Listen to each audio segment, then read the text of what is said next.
ಶ್ರೀಗುರುಭ್ಯೋ ನಮಃ ಪರಮಗುರುಭ್ಯೋ ನಮಃ ಶ್ರೀಮದಾನಂದತೀರ್ಥಭಗವತ್ಪಾದಾಚಾರ್ಯಗುರುಭ್ಯೋ ನಮಃ ಹರಿ ಓಂ ಸೃಷ್ಟಿಸ್ಥಿತ್ಯಪ್ಯೇಹ ನಿಯತಿರ್ಷಿತಮೋ ಬಂಧಮೋಕ್ಷಾಶ್ಚ ಯಸ್ಮಾತ್ ಅಸ್ಯ ಶ್ರೀಬ್ರಹ್ಮರುದ್ರಪ್ರಭೃತಿಸುರನರದ್ವೀಷಶತ್ರುತ್ಮಕಸ್ಯ ವಿಷ್ಣೋರ್ವ್ಯಸ್ತಾಃ ಸಮಸ್ತಾಃ ಸಕಲಗುಣನಿಧಿಃ ಸರ್ವದೋಷೌ ವ್ಯಪೇತಃ ಪೂರ್ಣಾನಂದಾವ್ಯಯೋ ಯೋ ಗುರುರಪಿ ಪರಮಶ್ಚಿಂತಯೇತಂ ಮಹಾಂತಂ ಜನ್ಮಾದ್ಯಸ್ಯೇತೋನ್ಮಯಾದಿತರತಶ್ಚಾರ್ಥೇಷ್ವವಿಘ್ನಸ್ವರಾಟ್ ತೇನೇ ಬ್ರಹ್ಮಹೃದಾಯಾದಿಕವಯೇ ಮುಹ್ಯಂತಿ ಯಂ ಸೂರಯಃ ತೇಜೋ ವಾರಿಮೃದಾಂ ಯಥಾ ವಿನಿಮಯೋ ಯತ್ರ ತ್ರಿಸರ್ಗೋ ಮೃಷಾ ಧಾಮ್ನಾ ಸ್ವೇನ ಸದಾ ನಿರಸ್ತಕುಹಕಂ ಸತ್ಯಂ ಪರಂ ಧೀಮಹಿ ಯಸ್ಯಾ ಕಟಾಕ್ಷಮಾತ್ರೇಣ ಬ್ರಹ್ಮರುದ್ರೇಂದ್ರಪೂರ್ವಕಾಃ ಸುರಾಸ್ವೀಯಪದಾನ್ಯಾಪುಃ ಸಾ ಲಕ್ಷ್ಮೀರ್ಮೇ ಪ್ರಸೀದತು ಬುದ್ಧಿರ್ಬಲಂ ಯಶೋಧೈರ್ಯಂ ನಿರ್ಭಯತ್ವಮರೋಗತಾ ಅಜಾಡ್ಯಂ ವಾಕ್ಪಟುತ್ವಂ ಚ ಹನುಮತ್ಸ್ಮರಣಾತ್ ಭವೇತ್ ಭವತಿ ಯದನುಭಾವಾದೇಡಮೂಕೋऽಪಿ ವಾಗ್ಮಿ ಜಡಮತಿರಪಿ ಜಂತುರ್ಜಾಯತೆ ಪ್ರಾಜ್ಞಮೌಲಿಃ सकलवचनचेतो देवता भारती सा मम वचसि निधत्तां सन्निधिं मानसे च यं प्रव्रजन्तमनुपेतमपेतकृत्यं द्वैपायनो विराकातुर आजुहाव पुत्रेति तन्मयतया तरवोऽपि नेदुः तं सर्वभूतहृदयं मुनिमानतोऽस्मि वक्रतुण्डमहाकाय सूर्यकोटिसमप्रभा निर्विघ्नं कुरु मे देव सर्वकार्येषु सर्वदा यस्य वाक्कामधेनुर्नः कामितार्थान् प्रयच्छति सेवेतं जय योगीन्द्रं कामवाणच्चिदं सदा श्रीसत्यवरदुग्धाब्धेः उत्थिता जगति तले सुधा श्रीसत्यधर्माख्या पावयेत् स्मरतः सतः सत्यधर्माब्धिसम्भूतः चिन्तामणिविजृम्भितः सत्यसङ्कल्पकल्पद्रुः कल्पयेत् कामदं मम सत्याभिघ्नकराब्जोत्तान् पञ्चाशद्वर्षपूजकान् सत्यप्रमोदतीर्थार्यान् नौमिन्यायसुधारतान् आपादमौलिपर्यन्तं गुरूणाम् आकृतिं स्मरेत् तेन विघ्नाः प्रणश्यन्ति सिद्ध्यन्ति च मनोरथाः बुधैरपि सुदुर्बोधे ग्रन्थे मम साहसं तत्पालयन्तु निपुणाः गुरुपादरजक्कणाः श्री सत्यात्मतीर्थस्वामी श्रीपादगुरुभ्यो नमः हरिः ओम् स्वस्त्यस्तु अशे सन्मङ्गलानि भवन्तु सम्यक् श्लोकैकश्रवणपठनमात्रेण कथा वक्तुष्टश्रोतॄणां निखिलकलिकृतकल्मषापनोदनपटुतरे धर्मात्यखिलपुरुषार्थसाधनीभूते श्रीमद्भागवते महापुराणे अद्य कथाप्रसक्ते सति किञ्चित् पूर्वप्रसक्तप्रमेयानुवादः हरिः ओम्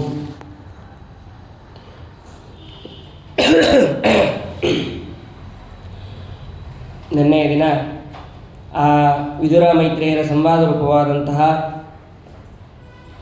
ಧ್ರುವರಾಜರ ಚರಿತ್ರೆ, ಅದಾದ ಮೇಲೆ ಆ ಪೃಥ್ವಿಯನ್ನು ವಿಸ್ತಾರಗೊಳಿಸಿದಂತಹ ಪೃಥುರಾಜನ ಚರಿತ್ರೆಯನ್ನು ಕೂಡ ಯಥಾವತ್ತಾಗಿ ಕೇಳಿದ್ದೇವೆ. ಆ ಪೃಥುರಾಜ ಆದ ಮೇಲೆ ಅವರ ವಂಶದಲ್ಲಿ ಬಂದಂತಹ ಪ್ರಾಚೀನವರ್ಧಿ ಅವನಿಗೆ ತಿಳಿಸಿದಂತಹ ಒಂದು ಪುರಂಜನೋಪಾಖ್ಯಾನದ ಕಥೆಯನ್ನು ಕೂಡ ನಿನ್ನೆಯ ದಿನ ಕೇಳಿದ್ವಿ.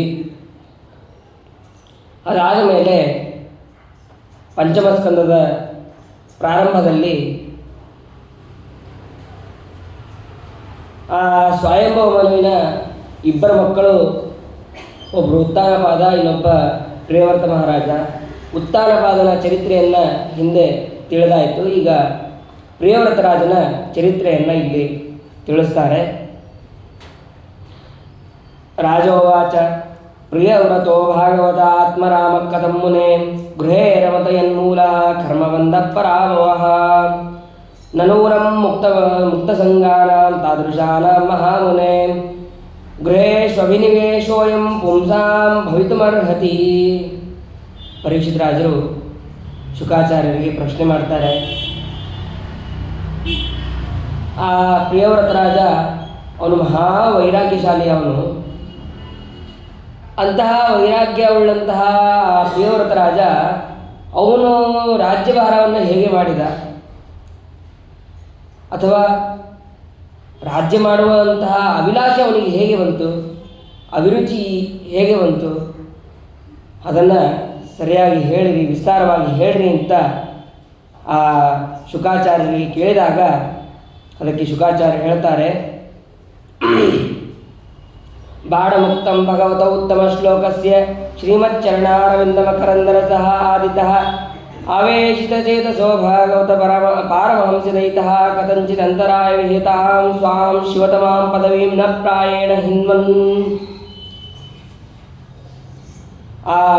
ನೀ ಏನು ಹೇಳಿದೆಲ್ಲಪ್ಪ, ಅವನು ಮಹಾವೈರಾಗ್ಯಶಾಲಿ ಅನ್ನೋದು ಅಷ್ಟೇ ಸತ್ಯ. ಅವನು ಕೂಡ ರಾಜ್ಯವನ್ನು ಬೇಡ ಅಂತಲೇ ಇದ್ದ, ರಾಜ್ಯ ಪಾಲಿಸೋದು ಬೇಡ, ನಾನು ವನಕ್ಕೆ ಹೋಗಿ ಆ ಭಗವಂತನನ್ನು ಧ್ಯಾನ ಮಾಡ್ತೀನಿ, ನಾರದರ ಶಿಷ್ಯ ಅವನು. ಆ ಮಾತಿನಂತೆ ನಾನು ವನಕ್ಕೆ ಹೋಗಿ ತಪಸ್ಸನ್ನು ಮಾಡ್ತೀನಿ ಅಂತ ಹೇಳಿದಾಗ ಸ್ವಯಂಭವಮನು ಬರ್ತಾನೆ. ಸ್ವಯಂಭವಮನು ಬಂದು ಹೇಳ್ತಾನೆ, ನೋಡಪ್ಪ, ಕ್ಷತ್ರಿಯರ ಧರ್ಮ ರಾಜ್ಯವನ್ನು ಆಳೋದು, ಅದನ್ನು ನೀನು ಸರಿಯಾಗಿ ಪಾಲನೆ ಮಾಡಬೇಕು ಅಂತ ಆ ಸ್ವಯಂಭವನು ಹೇಳಿದಾಗ, ಇಲ್ಲ, ನನಗೆ ವೈರಾಗ್ಯ ಬಂದಿದೆ, ಹಾಗಾಗಿ ನಾನು ವನಕ್ಕೆ ಹೋಗ್ತೀನಿ ಅಂತ ಎಷ್ಟು ಹೇಳಿದರೂ ಕೇಳೋದಿಲ್ಲ. ಕೊನೆಗೆ ತನ್ನ ವಂಶದ ಹಿರಿಯನಾದಂತಹ ಅಥವಾ ಈಗ ಸಣ್ಣವರಿಗೆ ಅವ್ರ ಅಣ್ಣಂದರು ಅವ್ರ ಅಪ್ಪಂದರು ಕೇಳದೇ ಇದ್ದಾಗ ನಿಮ್ಮ ತಾತನ ಕಡೆ ಹೇಳಿಸ್ತೀನಿ ಅಂತ ಹೇಗೆ ಇರ್ತದೋ ಹಾಗೆ ಬ್ರಹ್ಮದೇವರೇ ಬಂದು ಹೇಳ್ತಾರಂತೆ ಆ ಪ್ರಿಯವ್ರತ ರಾಜನಿಗೆ, ಅಲ್ಲಪ್ಪ, ಕ್ಷತ್ರಿಯನಾದವನಿಗೆ ನಿನಗೆ ರಾಜ್ಯ ಆಳೋದು ಧರ್ಮ, ನಿನ್ನದು ಹೋಗಿ ತಪಸ್ ಮಾಡೋದು ನಿನ್ನ ಕರ್ತವ್ಯ ಅಲ್ಲ ಅದು. ಹಾಗಾಗಿ ನೀನು ರಾಜ್ಯವನ್ನು ಆಳಬೇಕು. ನನಗೆ ಬೇಕಾದಷ್ಟು ಇಡೀ 14 ಲೋಕಗಳನ್ನ ನೋಡ್ಕೊಳ್ಳುವಂಥ ಕೆಲಸವನ್ನು ಭಗವಂತ ಕೊಟ್ಟಿದ್ದಾನೆ. ಹಾಗಂತೇಳಿ ನಾನು ಜಪ ಮಾಡಬೇಕು, 4 ಮುಖ ಇದೆ, ವೇದಗಳನ್ನು ಓದಬೇಕು ಅಂಥೇಳಿ ನಾನು ಸುಮ್ಮನೆ ಕೊಡೋಕ್ಕಾಗತ್ತಾ? ಆ ಕೆಲಸಗಳನ್ನು ನಾನು ಮಾಡ್ತಾ ಇದ್ದೀನಲ್ವ, ಸೃಷ್ಟಿಗಳನ್ನು ಮಾಡ್ತಾ ಇದ್ದೀನಿ, ಅದ್ರ ಜೊತೆಗೆ ಭಗವಂತನ ಧ್ಯಾನವನ್ನು ಮಾಡ್ತಾ ಇದ್ದೀನಿ. ಹಾಗೆ ನೀನು ಕೂಡ ಮಾಡಬೇಕು. ಯದ್ವಾಚಿತಂತ್ರ್ಯಾಂ ಗುಣಕರ್ಮನಾಮಭಿಸ್ವದಾಮಭಿರ್ವತ್ಸ ವಯಂ ಸುಯೋಜಿತಾ ಸರ್ವೇ ವಹಾಮೋ ಬಲಿಮೀಶ್ವರಾಯ ಪ್ರೋತಾನಸೀವದ್ವಿಪದೇ ಚತುಷ್ಪದಃ. ಒಂದು ಎತ್ತು, ಆ ಎತ್ತಿಗೆ ನಾವು ಮೂಗಿನ ದಾಣ ಹಾಕಿ ಕಟ್ಟಿರ್ತೀವಿ. ಯಾಕೆ ಅಂತಂದರೆ ಅದು ನಮ್ಮ ಮಾತು ಕೇಳಲಿ ಅಂತ.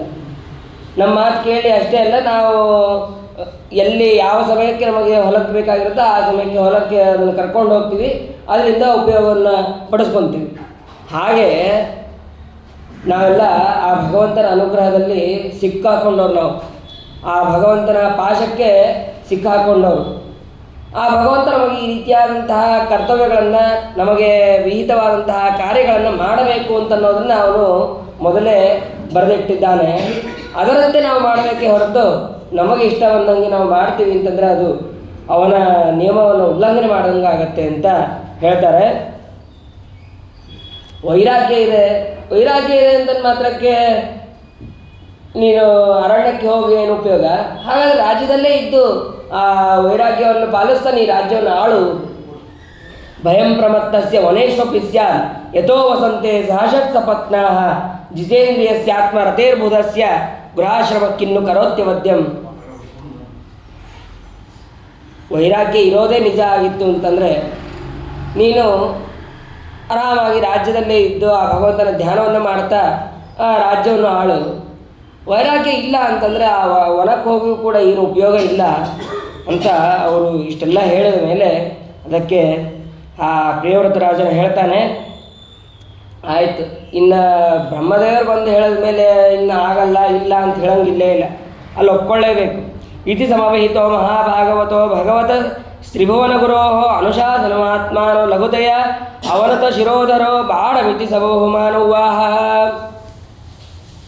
ಆ ಬ್ರಹ್ಮದೇವರ ಮಾತಿಗೆ ಅವನು ತಲೆಯನ್ನು ತಗ್ಗಿಸಿ ನಾನು ಇದನ್ನು ಪಾಲಿಸ್ತೀನಿ ಅಂತ ಹೇಳಿ ಆ ಪ್ರಿಯವ್ರತ ರಾಜ ಹೇಳಿದ್ದಾನೆ. ಸರಿ, ಅದಾದ ಮೇಲೆ ಆ ಪ್ರಜಾಪತಿಯ ವಿಶ್ವಕರ್ಮನ ಮಗಳಾದಂತಹ ಬಹಿಷ್ಮತಿ ಅಂತನ್ನುವಳನ್ನು ಮದುವೆ ಆಗಿದ್ದಾನೆ. ಮದುವೆಯಾಗಿ ಅಲ್ಲಿ 11 ಜನ ಮಕ್ಕಳನ್ನು ಪಡೆದಿದ್ದಾನೆ. 10 ಜನ ಗಂಡು ಮಕ್ಕಳು, ಒಬ್ಬಳು ಹೆಣ್ಣು ಮಗಳು. ಆ ಹೆಣ್ಣು ಮಗಳನ್ನು ಶುಕ್ರಾಚಾರ್ಯರಿಗೆ ಕೊಟ್ಟು ಮದುವೆ ಮಾಡಿದ್ದಾನೆ. ಅವಳಲ್ಲಿ ಹುಟ್ಟೋರೆ ದೇವಯಾನಿ ಅಂತನ್ನೋಳು ಅಲ್ಲಿ ಮುಂದೆ ಹುಟ್ಟೋಳಿದ್ದಾಳೆ. ಸರಿ, ಅವರು 10 ಜನ ಯಾರ್ಯಾರು ಅಂತಂದರೆ ಆಗ್ನೇಂದ್ರ, ಇದ್ಮಜಿಹ್ವ, ಯಜ್ವಿಬಾಹು, ಮಹಾವೀರ, ಹಿರಣ್ಯರೇತ, ಘೃತಪೃಷ್ಠ, ಸವನ, ಮೇಧಾತಿಥಿ, ವೀತಿಹೋತ್ರ, ಕವಿ, ಈ ರೀತಿಯಾಗಿ 10 ಜನ ಅಲ್ಲಿ ಮಕ್ಕಳಾಗಿದ್ದಾರೆ. ಆ 10 ಜನ ಮಕ್ಕಳಾದಾಗ ಆ 10 ಜನದಲ್ಲಿ 3 ಜನ ಅವರು ಕವಿ, ಮಹಾವೀರ, ಸವರ, ಈ 3 ಜನ ಮಾತ್ರ ಅವರು ಸನ್ಯಾಸಾಶ್ರಮವನ್ನು ಸ್ವೀಕಾರ ಮಾಡಿ ಅವರು ತಪಸ್ಸಿಗೆ ಅಂತ ಹೋಗಿದ್ದಾರೆ. ಇನ್ನು ಉಳಿದವರು 7 ಜನ. ಮತ್ತು ಇನ್ನೊಬ್ಬ ಹೆಂಡತಿಯಲ್ಲಿ ಅವನು ಮತ್ತೆ 3 ಜನ ಮಕ್ಕಳನ್ನು ಪಡೆದಿದ್ದಾನೆ. ಉತ್ತಮ, ತಾಪಸ, ರೈವತ ಅಂತನ್ನುವಂತಹ ಈ 3 ಜನ ಮಕ್ಕಳನ್ನು ಪಡೆದಿದ್ದಾರೆ. ಇವರೇ ಮುಂದಿನ ಮನ್ವಂತರಗಳಿಗೆ ಅಧಿಪತಿಗಳಾಗ್ತಾರೆ. ಇವನು ಈ ಪ್ರಿಯವ್ರತ ರಾಜ ಆ ಭಗವಂತನ ಆಜ್ಞೆಯಿಂದ, ಭಗವಂತನ ಅನುಗ್ರಹದಿಂದ 11 ಕೋಟಿ ವರ್ಷಗಳ ಕಾಲ ಅವನು ರಾಜ್ಯವನ್ನು ಆಳ್ತಾನೆ. ಅರ್ಬುದಾನ್ ಏಕಾದಶ 11 ಅರ್ಬುದಗಳ ಕಾಲ ಅವನು ರಾಜ್ಯವನ್ನು ಆಳ್ತಾನೆ. ಅದಾದ ಮೇಲೆ ಒಂದು ಸಲ ಅವನು ಸುಮ್ಮನೆ ಕೂತಿರ್ತಾನೆ. ಸುಮ್ಮನೆ ಕೂತಾಗ ಸಾಯಂಕಾಲ ಆಯಿತು. ಸಾಯಂಕಾಲ ಆದ ತಕ್ಷಣ ಕತ್ತಲಾಗೋದು ಸಹಜ, ಸೂರ್ಯ ಮುಳುಗೋದು ಸಹಜ. ಅದೇ ರೀತಿ ಕತ್ಲಾಕಾಯಿತು, ನಾ ಇದ್ದ ಇದರಲ್ಲಿ ರಾಜ್ಯದಲ್ಲಿ ಕತ್ಲಾಗಬಾರ್ದು ಅಂತ ಹೇಳಿ ಇಲ್ಲ ಸೂರ್ಯ ಮುಳುಗೋದ್ರೆ ಏನಾಯಿತು, ನಾನು ನನ್ನ ಪ್ರಕಾಶವನ್ನು ಕೊಡ್ತೀನಿ ಅಂತ ಹೇಳಿ ತಾನು ತನ್ನ ರಥದಿಂದ, ತೇಜೋಮಯವಾದಂತಹ ರಥದಿಂದ ಇಡೀ ಭೂಮಂಡಲವನ್ನು 7 ಬಾರಿ ಪ್ರದಕ್ಷಿಣೆಯನ್ನು ಮಾಡ್ತಾನೆ.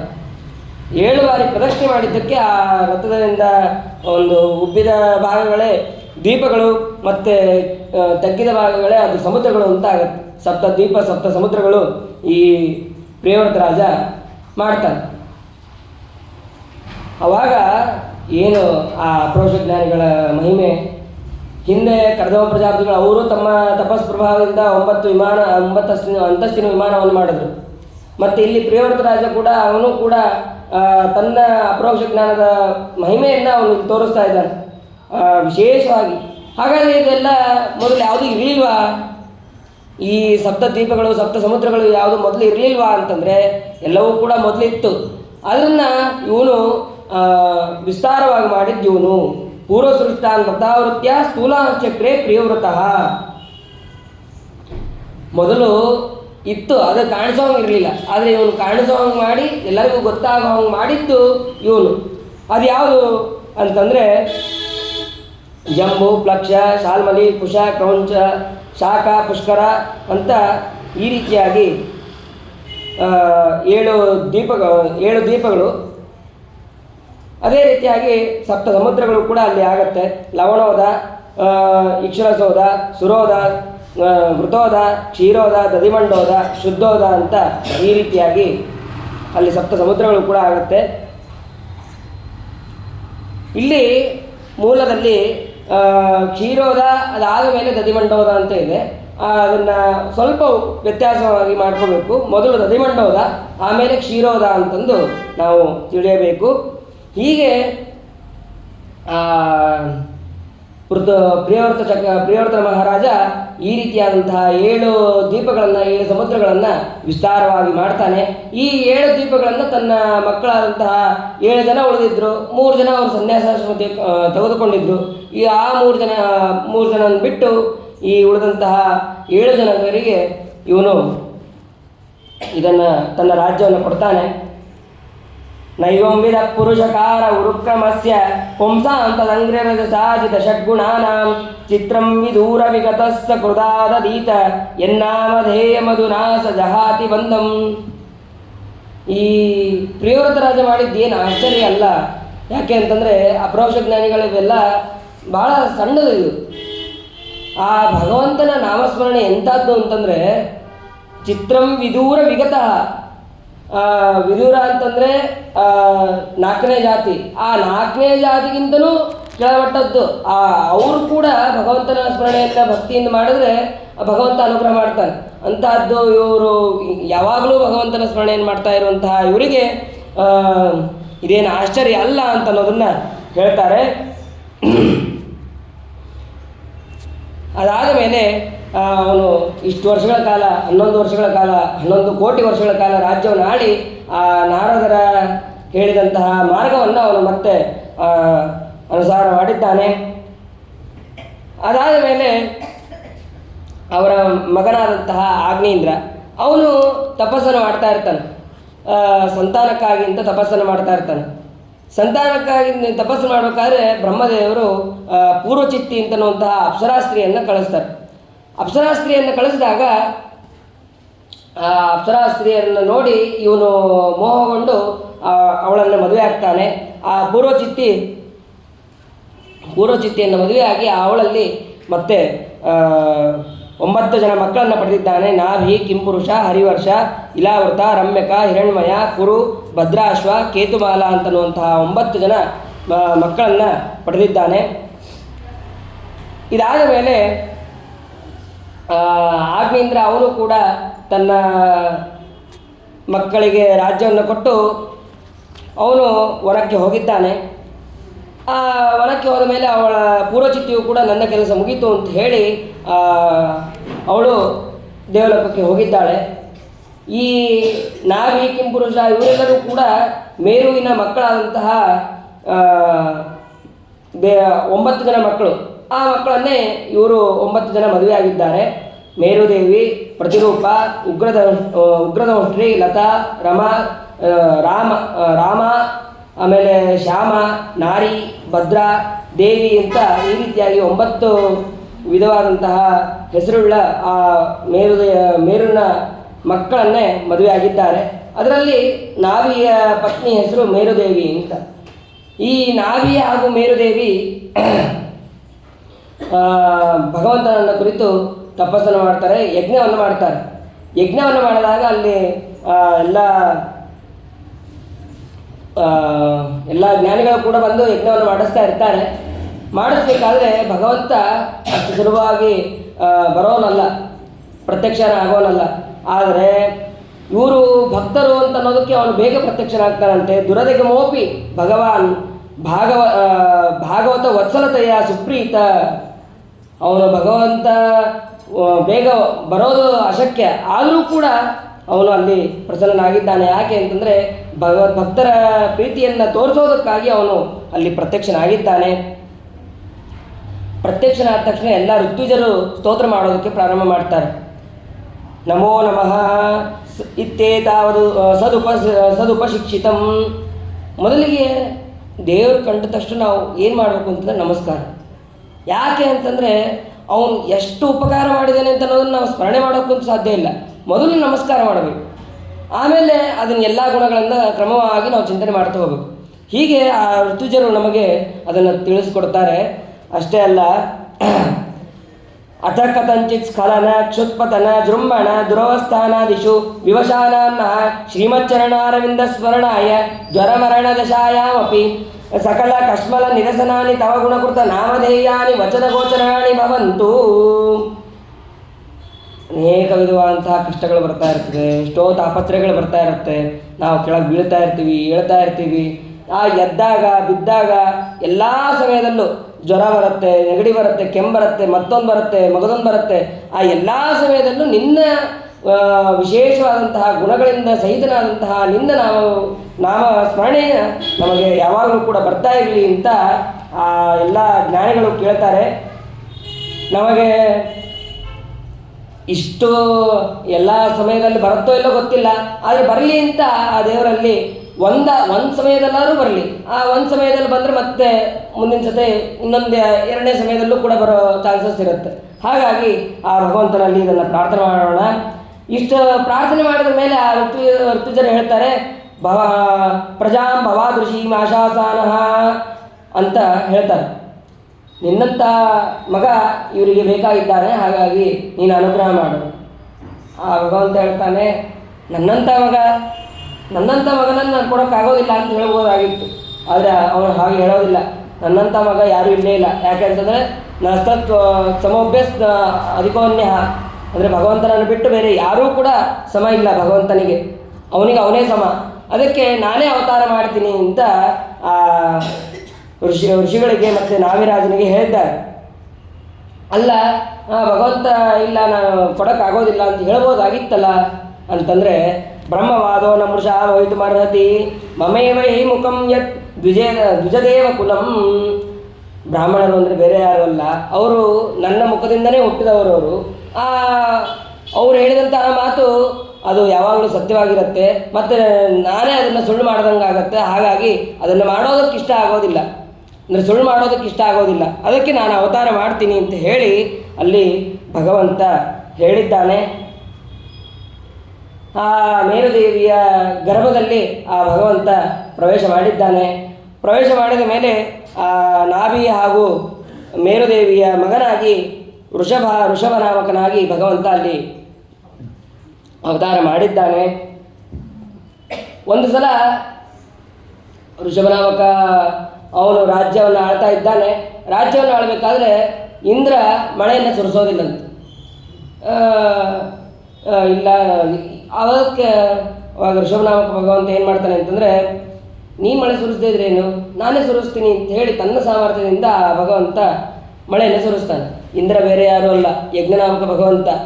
ಈ ಕಡೆ ಬೇರೆಯವರಿಗೆ ಮೋಹಗೊಳಿಸ್ಬೇಕು, ಇಂದ್ರ ಇವರಿಬ್ಬರು ಜಗಳ ಆಡಿದ್ರು, ಇವನು ಈ ಮನುಷ್ಯ ಜನ್ಮದಲ್ಲಿರೋನು ಇವನು ಭಾರಿ ಅಂತಂದು ತೋರಿಸ್ಬೇಕು ಅನ್ನೋದಕ್ಕೆ ಭಗವಂತ ಆ ರೀತಿಯಾಗಿ ನಟನೆ ಮಾಡಿದ್ದು ಅಂತ ತಿಳಿಬೇಕು.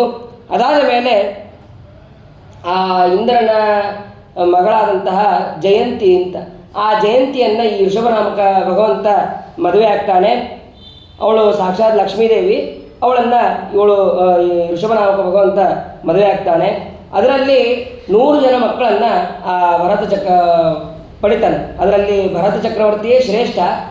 ಭರತ ಚಕ್ರವರ್ತಿ ಬಿಟ್ಟು ಇನ್ನು ಉಳಿದಂತಹ 9 ಜನ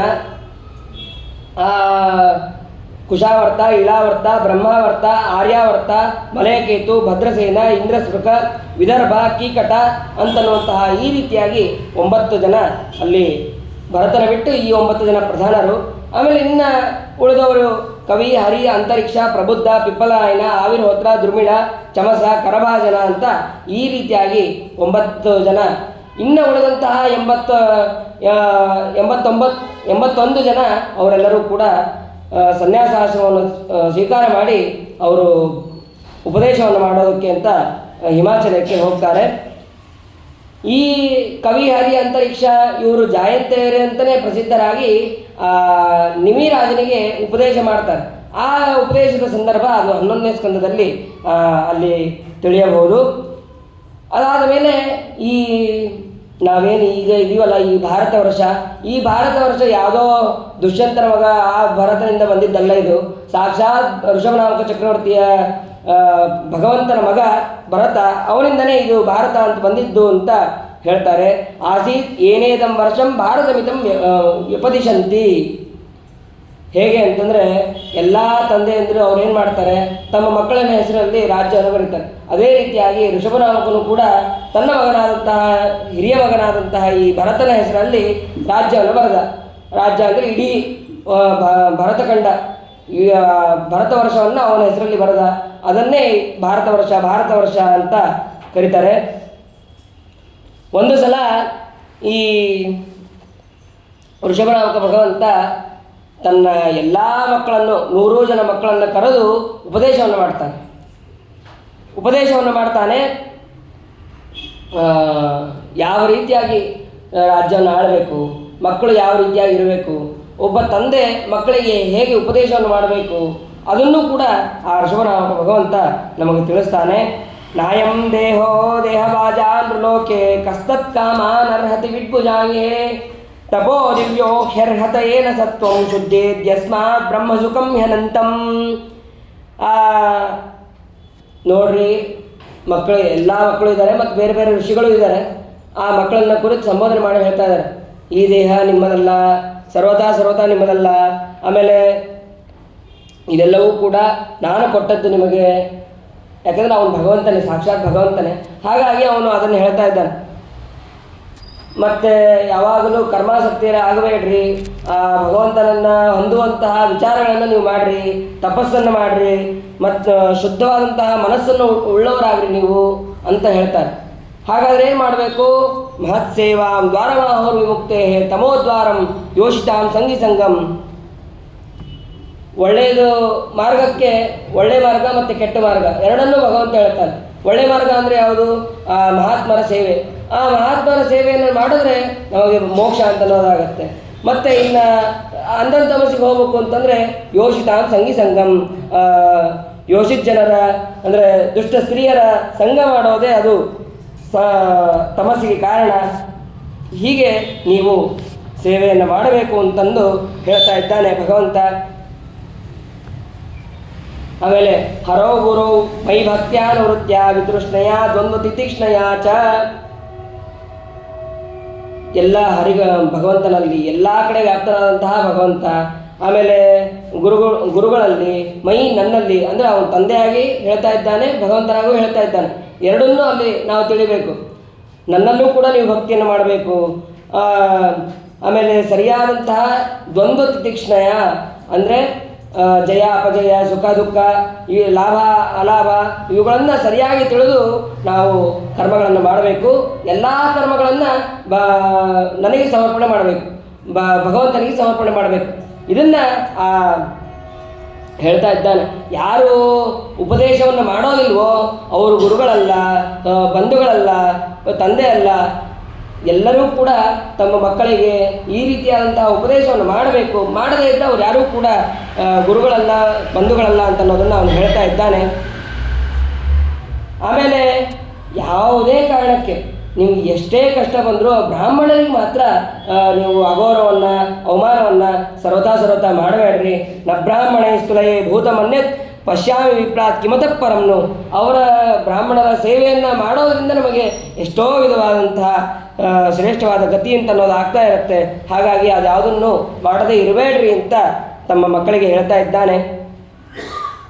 ಇಷ್ಟಾದ ಮೇಲೆ ಎಲ್ಲ ಕರ್ಮಗಳನ್ನು ನನಗೆ ಸಮರ್ಪಣೆ ಮಾಡಿರಿ. ಸರ್ವಾಣಿ ಮಧ್ಯಷ್ಣತೆಯ ಭವದ್ಭಿಶ್ಚರಾಣಿ ಭೂತಾನಿ ಸ್ವತಃ ಧ್ರುವಾಣಿ. ಏನೇ ಕರ್ಮಗಳನ್ನು ಮಾಡಿರಿ ಅದೆಲ್ಲವನ್ನ ನನಗೆ ಸಮರ್ಪಣೆ ಮಾಡಿರಿ ಅಂತ ಋಷಭರಾಮ ಭಗವಂತ ಹೇಳ್ತಾ ಇದ್ದಾನೆ. ಕೇವಲ ನಾನು ನಿಮಗೆ ಉಪದೇಶ ಮಾಡಿದ್ದನ್ನು ಅದನ್ನು ನೀವು ಇಲ್ಲೇ ಬಿಟ್ಟು ಹೋಗಬೇಡ್ರಿ. ಮತ್ತು ನಿಮ್ಮ ಮಕ್ಕಳಿಗೆ, ನಿಮ್ಮ ಶಿಷ್ಯಂದ್ರಿಗೆ ಹೀಗೆ ಅದನ್ನು ಉಪದೇಶ ಮಾಡಿ ಎಲ್ಲ ಕಡೆ ಅದನ್ನು ಹೇಳ್ರಿ ಅಂತ ಭಗವಂತ ಹೇಳ್ತಾ ಇದ್ದಾನೆ. ಈ ಋಷಭನಾಮಕನಾದಂತಹ ಭಗವಂತ ಒಂದು 100 ಯಾಗಗಳನ್ನು ಮಾಡ್ತಾನೆ. 100 ಯಾಗಗಳನ್ನು ಮಾಡಿ ಈ ರೀತಿಯಾಗಿ ಯಾಗಗಳನ್ನು ಮಾಡಬೇಕು ಅಂತ ಅನ್ನೋದನ್ನು ಕೂಡ ಲೋಕ ಶಿಕ್ಷಣೆಯನ್ನು ಭಗವಂತ ಮಾಡ್ತಾ ಇದ್ದಾನೆ. ಆಮೇಲೆ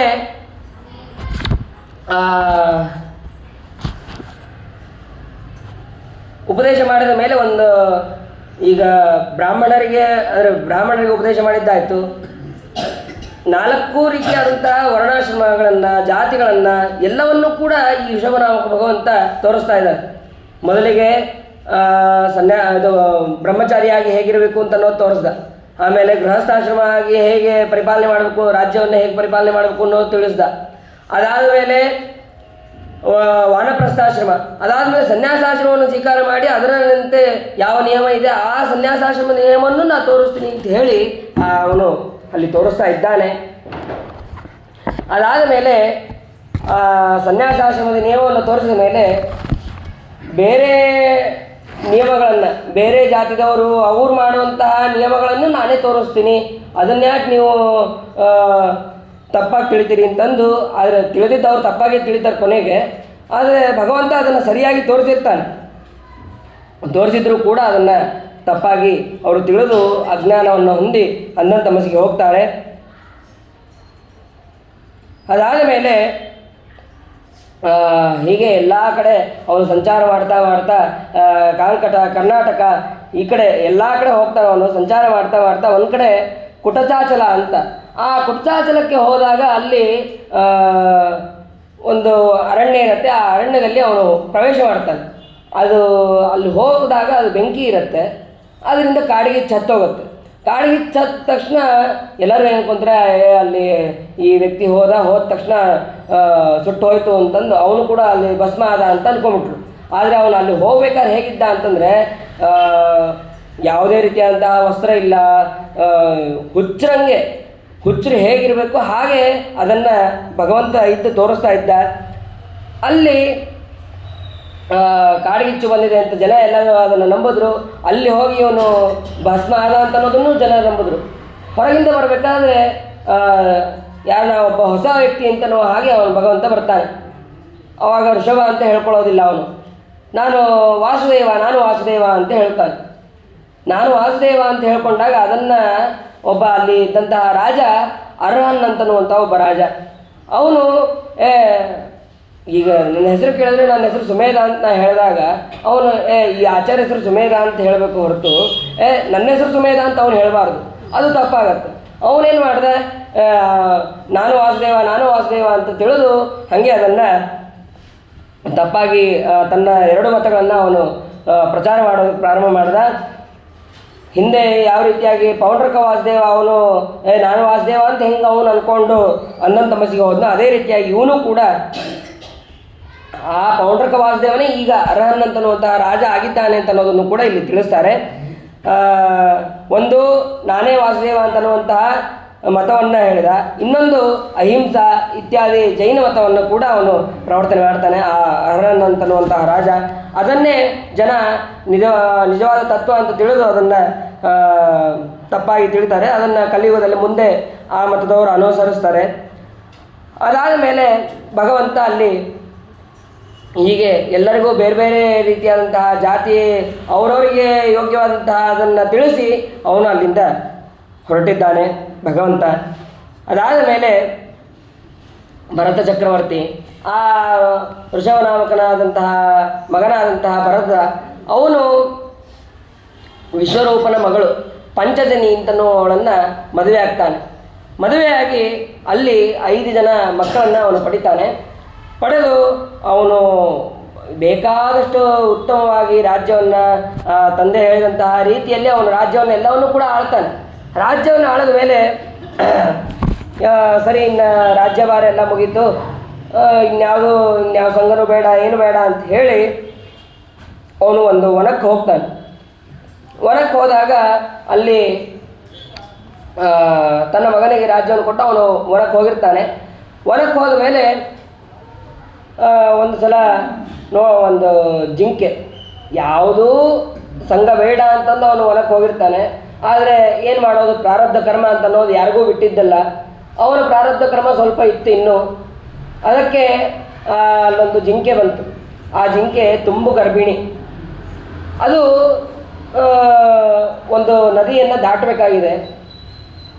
ಹಿಂದೆಯಿಂದ ಒಂದು ಸಿಂಹ ಅಟ್ಟಿಸ್ಕೊಂಡು ಬರ್ತಾ ಇರ್ಬೇಕಾದ್ರೆ ಇನ್ನೇನು ಅದನ್ನು ನದಿ ದಾಟಬೇಕು ಅಂತ ಅನ್ನೋ ಜೊತೆಗೆ ಜಿಂಕೆ ಪ್ರಾಣ ಹೋಗಿದೆ. ಆದರೆ ಗರ್ಭದಲ್ಲಿರುವಂತಹ ಮರಿ ಜಿಂಕೆ ಅದು ಹೊರಗೆ ಬಂದಿದೆ. ಸರಿ, ಅದನ್ನು ನೋಡಿ ಇವನು ಸುಮ್ಮನೆ ಕೊಡಬೇಕು ಬೇಡ, ಅದನ್ನು ತಂದು ಒಂದು ಕಡೆ ಇಟ್ಟ ಮೇಲೆ ಅವಾಗೂ ಸುಮ್ಮನೆ ಇರಲಿಲ್ಲ. ಅದ್ರ ಮೇಲೆ ಅಭಿಮಾನಗಳನ್ನು ಬೆಳೆಸ್ತಾ ಹೋದ. ಇದು ನನ್ನದೇ ಜಿಂಕೆ, ನಾನೇ ಸಾಕ್ತಾ ಇದ್ದೀನಿ ಇದನ್ನು ಅಂತಂದು ಅವನು ಅದ್ರ ಮೇಲೆ ಅಭಿಮಾನವನ್ನು ಬೆಳೆಸ್ತಾ ಹೋದ. ಬೆಳೆಸ್ತಾ ಅದು ಎಲ್ಲಿ ತನಕ ಆಯಿತು ಅಂತಂದರೆ, ಮೊದಲು 6 ಸತಿ ಸ್ನಾನ ಮಾಡೋನು 3 ಸತಿ ಸ್ನಾನಕ್ಕೆ ಬಂದ, 3 ಸತಿ ಸ್ನಾನ ಮಾಡೋನು 1 ಸತಿ ಸ್ನಾನಕ್ಕೆ ಬಂದ. ಆಮೇಲೆ ಸಂಧ್ಯಾವಂದನೆ ಬಿಟ್ಟ, ಕರ್ಮಗಳನ್ನು ಬಿಟ್ಟ, ಆ ಭಗವಂತನ ಧ್ಯಾನ ಮಾಡೋದು ಕ್ರಮವಾಗಿ ಎಲ್ಲ ಬಿಟ್ಟ. ಏನಾದರೂ ಜಿಂಕೆ ಎಲ್ಲೋಯ್ತು ಇದನ್ನು ನೋಡ್ತಾ ಅವನು ಇರ್ತಾನೆ. ಅದಾದ ಮೇಲೆ ಒಂದು ಸಲ ಆ ಜಿಂಕೆ ಎಲ್ಲೋ ಕಾಣದಂತೆ ಹೋಗ್ತಿರೋದು. ಅವಾಗ ಜಿಂಕೆ ನೀ ನೋಡಿದ್ಯಾ ಅಂತ ಎಲ್ಲ ಕಡೆ ಕೇಳ್ಕೊಂಡು ಆ ಜಿಂಕೆಯನ್ನು ಹುಡ್ಕೊತ ಹೋಗ್ತಾನೆ. ಅವಾಗ ಒಂದು ಚಕ್ರ ನದಿ ಅಂದರೆ ಗಂಡಕಿ ನದಿ, ಆ ನದಿ ತೀರಕ್ಕೆ ಅವನು ಹೋಗ್ತಾನೆ. ಕುಲಾರ ಆಶ್ರಮ ಅಲ್ಲಿ ಹೋಗಿ ಅವನು ನಮ್ಮ ಜಿಂಕೆ ಸಿಕ್ಕಿಲ್ಲ ಅಂತ ಹೇಳಿ ಅವನು ಜಿಂಕೆಯನ್ನು ಸ್ಮರಣೆ ಮಾಡ್ತಾ ಭರತ ಚಕ್ರವರ್ತಿ ಪ್ರಾಣವನ್ನು ಬಿಟ್ಟಿದ್ದಾನೆ. ಪ್ರಾಣವನ್ನು ಬಿಟ್ಟಿದ ಮೇಲೆ ಮತ್ತೆ ಜಿಂಕೆ ಆಗಿ ಹುಟ್ಟಿದ್ದಾನೆ. ಹಿಂದೆ ಜಿಂಕೆಯನ್ನು ಸ್ಮರಣೆ ಮಾಡ್ತಾ ಅವನು ಪ್ರಾಣವನ್ನು ಬಿಟ್ಟಿದ್ದ, ಅದಕ್ಕೆ ಮತ್ತೆ ಜಿಂಕೆ ಆದ. ಆದರೆ ಜಿಂಕೆ ಆದಾಗ ಹಿಂದಿನ ಎಲ್ಲ ಜನ್ಮದ ಅಂದರೆ ಋಷಭನಾಮಕ ಭಗವಂತ ಉಪದೇಶ ಮಾಡಿದ್ದಿರ್ಬೋದು, ಅಥವಾ ಜಿಂಕೆ ಬಂದು ಹಿಂಗೆ ವನವಾಸದಲ್ಲಿ ನನಗೆ ಎದುರಾಗಿದ್ದಿರ್ಬೋದು, ಎಲ್ಲನೂ ಕೂಡ ನೆನಪಿರುತ್ತೆ. ಆ ನೆನಪಿನಿಂದ ಅವನೇನು ಮಾಡ್ದ, ಇನ್ನು ನಾನು ಯಾವುದನ್ನು ಕೂಡ ಭಗವಂತನ ಧ್ಯಾನ ಬಿಟ್ಟು ಬೇರೆ ಏನು ಕೂಡ ಮಾಡಬಾರ್ದು ಅಂತ ಹೇಳಿ ಅವನು ವಿಚಾರವನ್ನು ಮಾಡ್ತಾನೆ. ವಿಚಾರವನ್ನು ಮಾಡಿ ಸರಿ ಜಾಸ್ತಿ ಆಹಾರ ತಿಂದರೆ ಮತ್ತು ಈ ಜಿಂಕೆ ಜನ್ಮ ಕೂಡ ಜಾಸ್ತಿ ದಿವಸ ಇರಬೇಕಾಗ್ತದೆ ಅಂತೇಳಿ ಯಾವುದೂ ಕೂಡ ಆಹಾರವನ್ನು ಸ್ವೀಕಾರ ಮಾಡ್ತಾ ಇರಲಿಲ್ಲ. ಎಷ್ಟು ಬೇಗ ಈ ದೇಹ ಹೋಗುತ್ತೋ ಅಂತ ಕಾಯ್ತಾ ಇರ್ತಾನೆ ಅವನು. ಒಂದು ಸಲ ಜಿಂಕೆ ಆಗ ಆ ಕುಟಚಾಚಲ ಅದು ಗಂಡಕಿ ನದಿ, ಆ ಗಂಡಕಿ ನದಿಯಲ್ಲಿ ಅವನು ಪ್ರಾಣವನ್ನು ಬಿಡುತ್ತಾನೆ. ಆ ಜಿಂಕೆ ದೇಹ ಪ್ರಾಣವನ್ನು ಬಿಟ್ಟ ಮೇಲೆ ಮತ್ತೆ ಅಲ್ಲಿ ಬ್ರಾಹ್ಮಣನಾಗಿ ಅವನು ಹುಟ್ಟುತ್ತಾನೆ. ಅಂಗಿರಸ ಗೋತ್ರದಲ್ಲಿ ಅವನು ಭಾರೀ ನಿಷ್ಠಾವಂತ ಬ್ರಾಹ್ಮಣ ಇರ್ತಾನೆ. ಅಂಥವರ ಮನೆಯಲ್ಲಿ ಇವನು ಒಂದನೇ ಪತ್ನಿಯ ಮಗನಾಗಿ ಅವನು ಹುಟ್ಟುತ್ತಾನೆ. ಮಗನಾಗಿ ಹುಟ್ಟಿದ್ರೆ ಏನಾರ ಮಾಡಬೇಕಲ್ಲವ. ಹುಟ್ಟಿದಾಗ ಇದು ಎಲೆ ಮುಂದೆ ಏನಾರು ತಂದು ಇಟ್ಟರೆ, ಅಂದರೆ ತನ್ನ ಮುಂದೆ ಏನಾರು ತಂದಿಟ್ಟರೆ ಅವನು ಊಟ ಮಾಡಬೇಕು, ಇಲ್ಲದ್ರೆ ಏನೂ ಇಲ್ಲ. ಆ ತಟ್ಟಿ ತಂದಿಟ್ಟ ಮೇಲೂ ಊಟ ಮಾಡು ಅಂತ ಹೇಳಿದ್ರೆ ಅಷ್ಟೇ, ಸ್ವಲ್ಪ ತಿನ್ನು, ಇದು ಪ್ರತಿಯೊಂದಕ್ಕೂ ಹಿಂಗೆ ಹೇಳಿಸ್ಕೊತಾ ಇರ್ತಾನೆ. ಯಾಕೆ ಅವನಿಗೇನು ಗೊತ್ತಿರಲಿಲ್ವಾ ಅಂತಂದರೆ ಎಲ್ಲನೂ ಗೊತ್ತಿತ್ತು. ಎಲ್ಲಿ ನನಗೆ ಎಲ್ಲನೂ ಬರುತ್ತೆ ಅಂತನೋದು ಗೊತ್ತಾದರೆ ಮತ್ತೆ ಇವರು ಸಂಸಾರದಲ್ಲಿ ಬೀಳಿಸ್ತಾರೆ ಅಂತ ಅನ್ನೋದಕ್ಕೆ ಅವನು ಯಾವುದೇ ರೀತಿಯಾದಂತಹ ವ್ಯಾಪಾರಗಳನ್ನು ಮಾಡ್ತಾ ಇರೋದಿಲ್ಲ. ಆದರೆ ಅವರ ತಂದೆ ಅವನಿಗೆ ಸಮಾವರ್ತನೆ ಸಂಸ್ಕಾರ ತನಕ ಎಲ್ಲ ಸಂಸ್ಕಾರಗಳನ್ನು ಮಾಡಿರ್ತಾನೆ. ಮಾಡಿದ ಮೇಲೆ ಅವಾಗ ಸರಿ, ಅವ್ರ ತಂದೆಯು ಕೂಡ ಇವನ ಕಾಲದಲ್ಲಿ ಸಾಕಾಗೋಯ್ತು ನನಗೆ ಅಂತೇಳಿ ಅವ್ರ ತಂದೆಯು ಕೂಡ ಅವರು ಹೊಲಕ್ಕೆ ಹೋಗಿ ಅವರು ತಪಸ್ಸನ್ನು ಮಾಡ್ಕೊಂಡು ಹೋಗ್ತಾರೆ. ಮೊದಲನೇ ತಾಯಿ ಅವಳು ಕೂಡ ನಾನು ಸಾಗಮನಕ್ಕೆ ಹೋಗ್ತೀನಿ ಅಂತೇಳಿ ಅವಳು ಸಾಗಮನಕ್ಕೆ ಹೋಗ್ತಾಳೆ. ಇನ್ನು ಚಿಕ್ಕಮ್ಮನ ಹತ್ರ ಹೋಗಬೇಕು. ಆ ಚಿಕ್ಕಮ್ಮ ಅವಳು ಹೆಂಗೆ ಅಂತಂದರೆ ಯಾವುದೋ ಒಂದು ತಂಗಳನ್ನು ತಂದು ಇಡಬೇಕು. ಇವನು ತಿಂತಾ ಇರಲಿಲ್ಲ, ಬಿಡ್ತಾ ಇರಲಿಲ್ಲ, ಅದು ಏನು ನೋಡ್ತಾ ಇರಲಿಲ್ಲ ಅವಳು. ಇವು ಅಲ್ಲಿಡಬೇಕು, ಅವನು ತಿನ್ನೋ ಬಿಟ್ಟು ಅದನ್ನು ಏನೂ ಯೋಚನೆ ಮಾಡ್ತಿರ್ಲಿಲ್ಲ. ಆಮೇಲೆ ಸ್ನಾನ ಏನೂ ಅಂದರೆ ಏನಿಲ್ಲ, ಆಚಮನ ಅಷ್ಟೇ, ಮುಂದೇನು ಮಾಡಬೇಕು ಇಲ್ಲ. ಅಷ್ಟು ಮಟ್ಟಿಗೆ ಅವರು ಜಡಭರತರು ಹಾಗಿದ್ದರು. ಅದಾದ ಮೇಲೆ ಒಂದು ಸಲ ಈ ದಾರಿಯಲ್ಲಿ ಹೊಲ ಕಾಯೋದಕ್ಕೆ ಅಂತ ಇವರ ತಂದೆ ಅಲ್ಲಿ ಕಳಿಸಿರ್ತಾರೆ. ತಂದೆ ಅಥವಾ ತಾಯಿ ಚಿಕ್ಕಮ್ಮ ಅಲ್ಲಿ ಕಳಿಸಿದಾಗ ಅವಾಗ ಅಲ್ಲಿ ಹುಳ ಬಂದರೆ ಅಥವಾ ಯಾವ್ದಾರು ಹೊಲ ಕಾಯಬೇಕಾದ್ರೆ ಏನೇ ಪ್ರಾಣಿಗಳು ಬಂದರೂ ಅದನ್ನು ಹೊಡಿಬೇಕು. ಆದರೆ ಯಾವ ಪ್ರಾಣಿಗಳಿಗೂ ಹೊಡಿತಾ ಇರಲಿಲ್ಲ. ತಿನ್ಕೊಳ್ಳಿ ಬಿಡು, ಅದ್ರ ಪಾಡಿಗೆ ತಿಂತಾ ಇರ್ತದೆ, ನಾ ಯಾಕೆ ಅದಕ್ಕೆ ಹಿಂಸೆ ಕೊಡಬೇಕು ಅಂತ ಅನ್ನೋಷ್ಟು ಅವರು ವೈರಾಗ್ಯವನ್ನು ತಾಳಿರ್ತಾರೆ. ಅದಾದ ಮೇಲೆ ಒಬ್ಬ ರಾಜ ಅವನನ್ನು ಕರೆದುಕೊಂಡು ಬಲಿ ಪಶು ಬೇಕಾಗಿರ್ತದೆ. ಆ ಪಶು ಅದು ತಪ್ಪಿಸ್ಕೊಂಡು ಹೋಗ್ಬಿಟ್ಟಿರ್ತದೆ. ಇವನು ಇದನ್ನು ನೋಡು, ಇವನ್ನ ಕರ್ಕೊಂಡು ಹೋಗ್ರಿ ಅಂತಂದು ಕರ್ಕೊಂಡು ಹೋಗಿದ್ದಾರೆ. ಕರ್ಕೊಂಡು ಹೋಗಿ ಚಂದ ಎಣ್ಣೆ ಹಚ್ಚಿ ಸ್ನಾನ ಮಾಡಿಸಿ ಎಲ್ಲ ಮಾಡಿಸಿದ್ದಾರೆ. ಮಾಡಿಸ್ಕೊಂಡ ಮಾಡಿಸ್ಲಿ ಬಿಡು, ನನಗೇನು ಇವರು ಮಾಡಿಸ್ತಾ ಇದ್ದಾರೆ ಅಂತೇಳಿ ಹೊಸ ದೋತ್ರ ಹೊಡ್ಸೋದು ಎಲ್ಲ ಆಯಿತು. ದೋತ್ರ ಹೊಡ್ಸಿ ಇನ್ನೇನು ಬಲಿ ಕೊಡಬೇಕು ಅನ್ನೋಷ್ಟೊತ್ತಿಗೆ ಅಲ್ಲಿ ದುರ್ಗಾದೇವಿ ಬಂದು ಯಾವ ಖಡ್ಗದಿಂದ ಈ ಜಡಭರತರನ್ನು ಸಂಹಾರ ಮಾಡ್ಕೊಂಡು ಬಂದ ಮೇಲೆ ಮತ್ತೆ ಅದೇ ಖಡ್ಗದಿಂದ ಆ ರಾಜನನ್ನು ಸಂಹಾರ ಮಾಡಿ ಮುಗಿಸಿದ್ದಾರೆ. ಅದಾದ ಮೇಲೆ ಸರಿ, ನನ್ನನ್ನು ಕಾಪಾಡಿದಿ, ನನ್ನನ್ನು ರಕ್ಷಣೆ ಮಾಡಿದಿ, ನಿನಗೊಂದು ನಮಸ್ಕಾರ ಯಾವುದು ಕೂಡ ಹೊರಗೆ ಯಾವುದೂ ಹೇಳಿಲ್ಲ, ಮನಸ್ಸಿನಲ್ಲಿ ಎಲ್ಲವನ್ನು ಕೂಡ ಮಾಡಿದ್ದಾರೆ. ಅದಾದ ಮೇಲೆ ಆ ಬ್ರಾಹ್ಮಣ ಹೇಗಿದ್ದ ಅಂತಂದರೆ, ಅಂದರೆ ಜಡಭರತ ಹೇಗಿದ್ರು ಅಂತಂದರೆ ಕಪ್ಪು ಜನವಾರ, ಒಂದು ಕಪ್ಪು ಪಂಚೆ, ಅಂದರೆ ಇವರು ಬ್ರಾಹ್ಮಣನೇ ಅಂತ ಅನ್ನೋದಕ್ಕೊಂದು ಲಕ್ಷಣ. ಅದು ಅಷ್ಟು ವಿಚಿತ್ರವಾಗಿ ಅವರು ಇದ್ರಂತ. ಅದಾದಮೇಲೆ ಒಂದು ಸಲ ದಾರಿಯಲ್ಲಿ ಹೋಗ್ತಾ ಇರಬೇಕಾದ್ರೆ ಈ ಸಿಂಧು ಸೌವೀರ ದೇಶದ ರಾಜ ರಹುಗಣ ರಾಜ ಒಬ್ಬ ಭೃತ್ಯ ಕಮ್ಮಿ ಬಿದ್ದಿರ್ತಾನೆ. ಕಮ್ಮಿ ಬಿದ್ದಾಗ ಇವನು ಹೇಗಿದ್ರು ಖಾಲಿ ಇದ್ದಾನೆ, ಇವನನ್ನು ಕರೆದುಕೊಡ್ರಿ ಅಂತೇಳಿ ಎಲ್ಲ ಭೃತ್ಯರು ಸೇರಿ ಅವನು ಕರ್ಕೊತಾರೆ. ಈ ಜಡಭರತರು ಹೇಗೆ ಅಂತಂದರೆ ದಾರಿಯಲ್ಲಿ ಇರುವೆಗಳು ಹೋಗ್ತಾ ಇರ್ತದೆ ಅಥವಾ ನೊಣ ಅಥವಾ ಏನೋ ಒಂದು ಗೊದ್ದ, ಆ ಗೊದ್ದ ಬಂದಾಗೆಲ್ಲ ಜಿಗಿತಾ ಇರ್ಬೇಕಂತ, ಯಾಕಂದರೆ ಅದಕ್ಕೆ ತೊಂದರೆ ಕೊಡಬಾರ್ದು ಅಂತ ಇವ್ರದ್ದು. ಆದರೆ ಒಳಗಿದ್ದಂಥ ರಾಜನಿಗೆ ಟಣ್ ಅಂತೇಳಿ ಮೇಲೆ ಬಡಿತಾ ಇರಬೇಕು. ಹಿಂಗೆ ಒಂದು ಸತಿ ಆಯ್ತು, 2 ಸತಿ ಆಯಿತು. ಆವಾಗ 3ನೇ ಸತಿ ಅವನು ಬೈತಾನಂತ,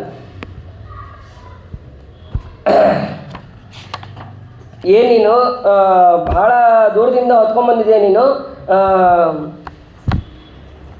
ಕಿಮರೆ ತೊಮ್ ಜೀವನ್ ಮೃತೋ ಮಾಂ ಕದರ್ಥೀಕೃತ್ಯ ಭರ್ತೃಶಾಸನ ಅತಿಚರಸಿ ಪ್ರಮತ್ತಸ್ಯ ತೇ ಕರೋಮಿ ಚಿಕಿತ್ಸಾಂ ದಂಡಪಾಣಿರಿವ ಜನತಾಯಾತ ಯಥಾ ಪ್ರಕೃತಿಂ ಸ್ವಾಂ ಭಜಿಷ್ಯಸೀಸಿ. ಆ ರಹುಗಳು ಹೇಳ್ತಾನೆ, ಏನು ನಿನಗೆ ಬದುಕಬೇಕು ಅಂತ ಇಷ್ಟ ಅದೋ ಇಲ್ಲೋ, ಏನು ನೀನು ಅಂತ ಅವನಿಗೆ ಬೈತಾನೆ. ರಾಜನ ಮಾತನ್ನು ಉಲ್ಲಂಘನೆ ಮಾಡ್ತೇನೆ ನೀನು ಅಂತ ರಹುಗಣ ಅವನಿಗೆ ಬೈತಾನೆ. ಬೈದ ತಕ್ಷಣ ಇಷ್ಟೋ ತನಕ ಮಾತಾಡಿರಲಿಲ್ಲ. ಹುಟ್ಟಿದಾರಭ್ಯ ಇದುವರೆಗೂ ಒಂದು ತುಟಿಕ್ ಪಿಟಿಕ್ ಅಂದಿರಲಿಲ್ಲ. ಇನ್ನು ನಾ ಮಾತಾಡದೆ ಇದ್ದರೆ ಆ ಭಗವಂತನ ಮಹಿಮೆಯನ್ನು ಇವನಿಗೆ ತಿಳಿಸದೆ ಹೋದರೆ ಅದು ವ್ಯರ್ಥ ಆಗತ್ತೆ. ಯಾಕೋ ಸಜ್ಜೀವಿ ಇದೆ ಇವನಿಗೆ ನಾನು ತಿಳಿಸ್ಬೇಕು ಅಂತ ಹೇಳಿ ಅವಾಗ ಆ ಜಡಭರತರು ಮಾತಾಡ್ತಾರೆ. ಮೊದಲನೇ ಮಾತೇ ಅಲ್ಲಿ ರಹುಗಣನಿಗೆ ಉಪದೇಶ. ಹೇಗೆ ಭಗವಂತನ ಜ್ಞಾನಿಗಳು ಹೇಗಿರ್ತಾರೆ ಅಂತಂದರೆ, ಮುಖ ಬದಿರಿ ಅಂತಿಪ್ಪಾರು ನೋಡ್ಪಾ ಜನಕ್ಕೆ, ನೋಡೋ ಜನಕ್ಕೆ ಏನೂ ಬೇಡ, ಒಂದು ಯಾವುದೋ ಕಡ್ಗಿಗತೆ ಇರ್ತಾರೆ. ಆದರೆ ಅವರಲ್ಲಿ ವಿಶಿಷ್ಟವಾದಂತಹ ಜ್ಞಾನ ಅಂತ ಅನ್ನೋದು ಇರುತ್ತೆ ಅಂತ ಅನ್ನೋದು ಈ ರಹುಗಣನಿಗೆ ಉಪದೇಶ ಮಾಡಿದ ಮೇಲೆ ಗೊತ್ತಾಗುತ್ತದು. ಆವಾಗ ಜಡಭರತ ಮಾತು ಹೇಳ್ತಾನಂತೆ, ಹೌದು ನೀ ಏನು ಹೇಳಿದೆಯಲ್ಲ ಅದು ಸರಿಯಾಗಿ ಹೇಳಿದ್ದಿ, ನಾನು ನಿನ್ನನ್ನು ಹೊರತೇ ಇಲ್ಲ. ಸ್ವಸ್ವಾಮಿ ಭಾವೋ ಧ್ರುವೇಶ ಯತ್ರ ತರ್ಹಚ್ಚು ತೇ ಸಾವಿತಿ ಕೃತ್ಯಯೋಗ. ಒಂದು ವೇಳೆ ನಾನು ಹೊತ್ತಿದ್ರೆ ಅದು ನೀನು ನನಗೆ ಹೇಳಿದ್ದು ಸರಿ ಆಗ್ತಿತ್ತು, ಆದರೆ ನಾನು ಹೊತ್ತೇ ಇಲ್ಲ.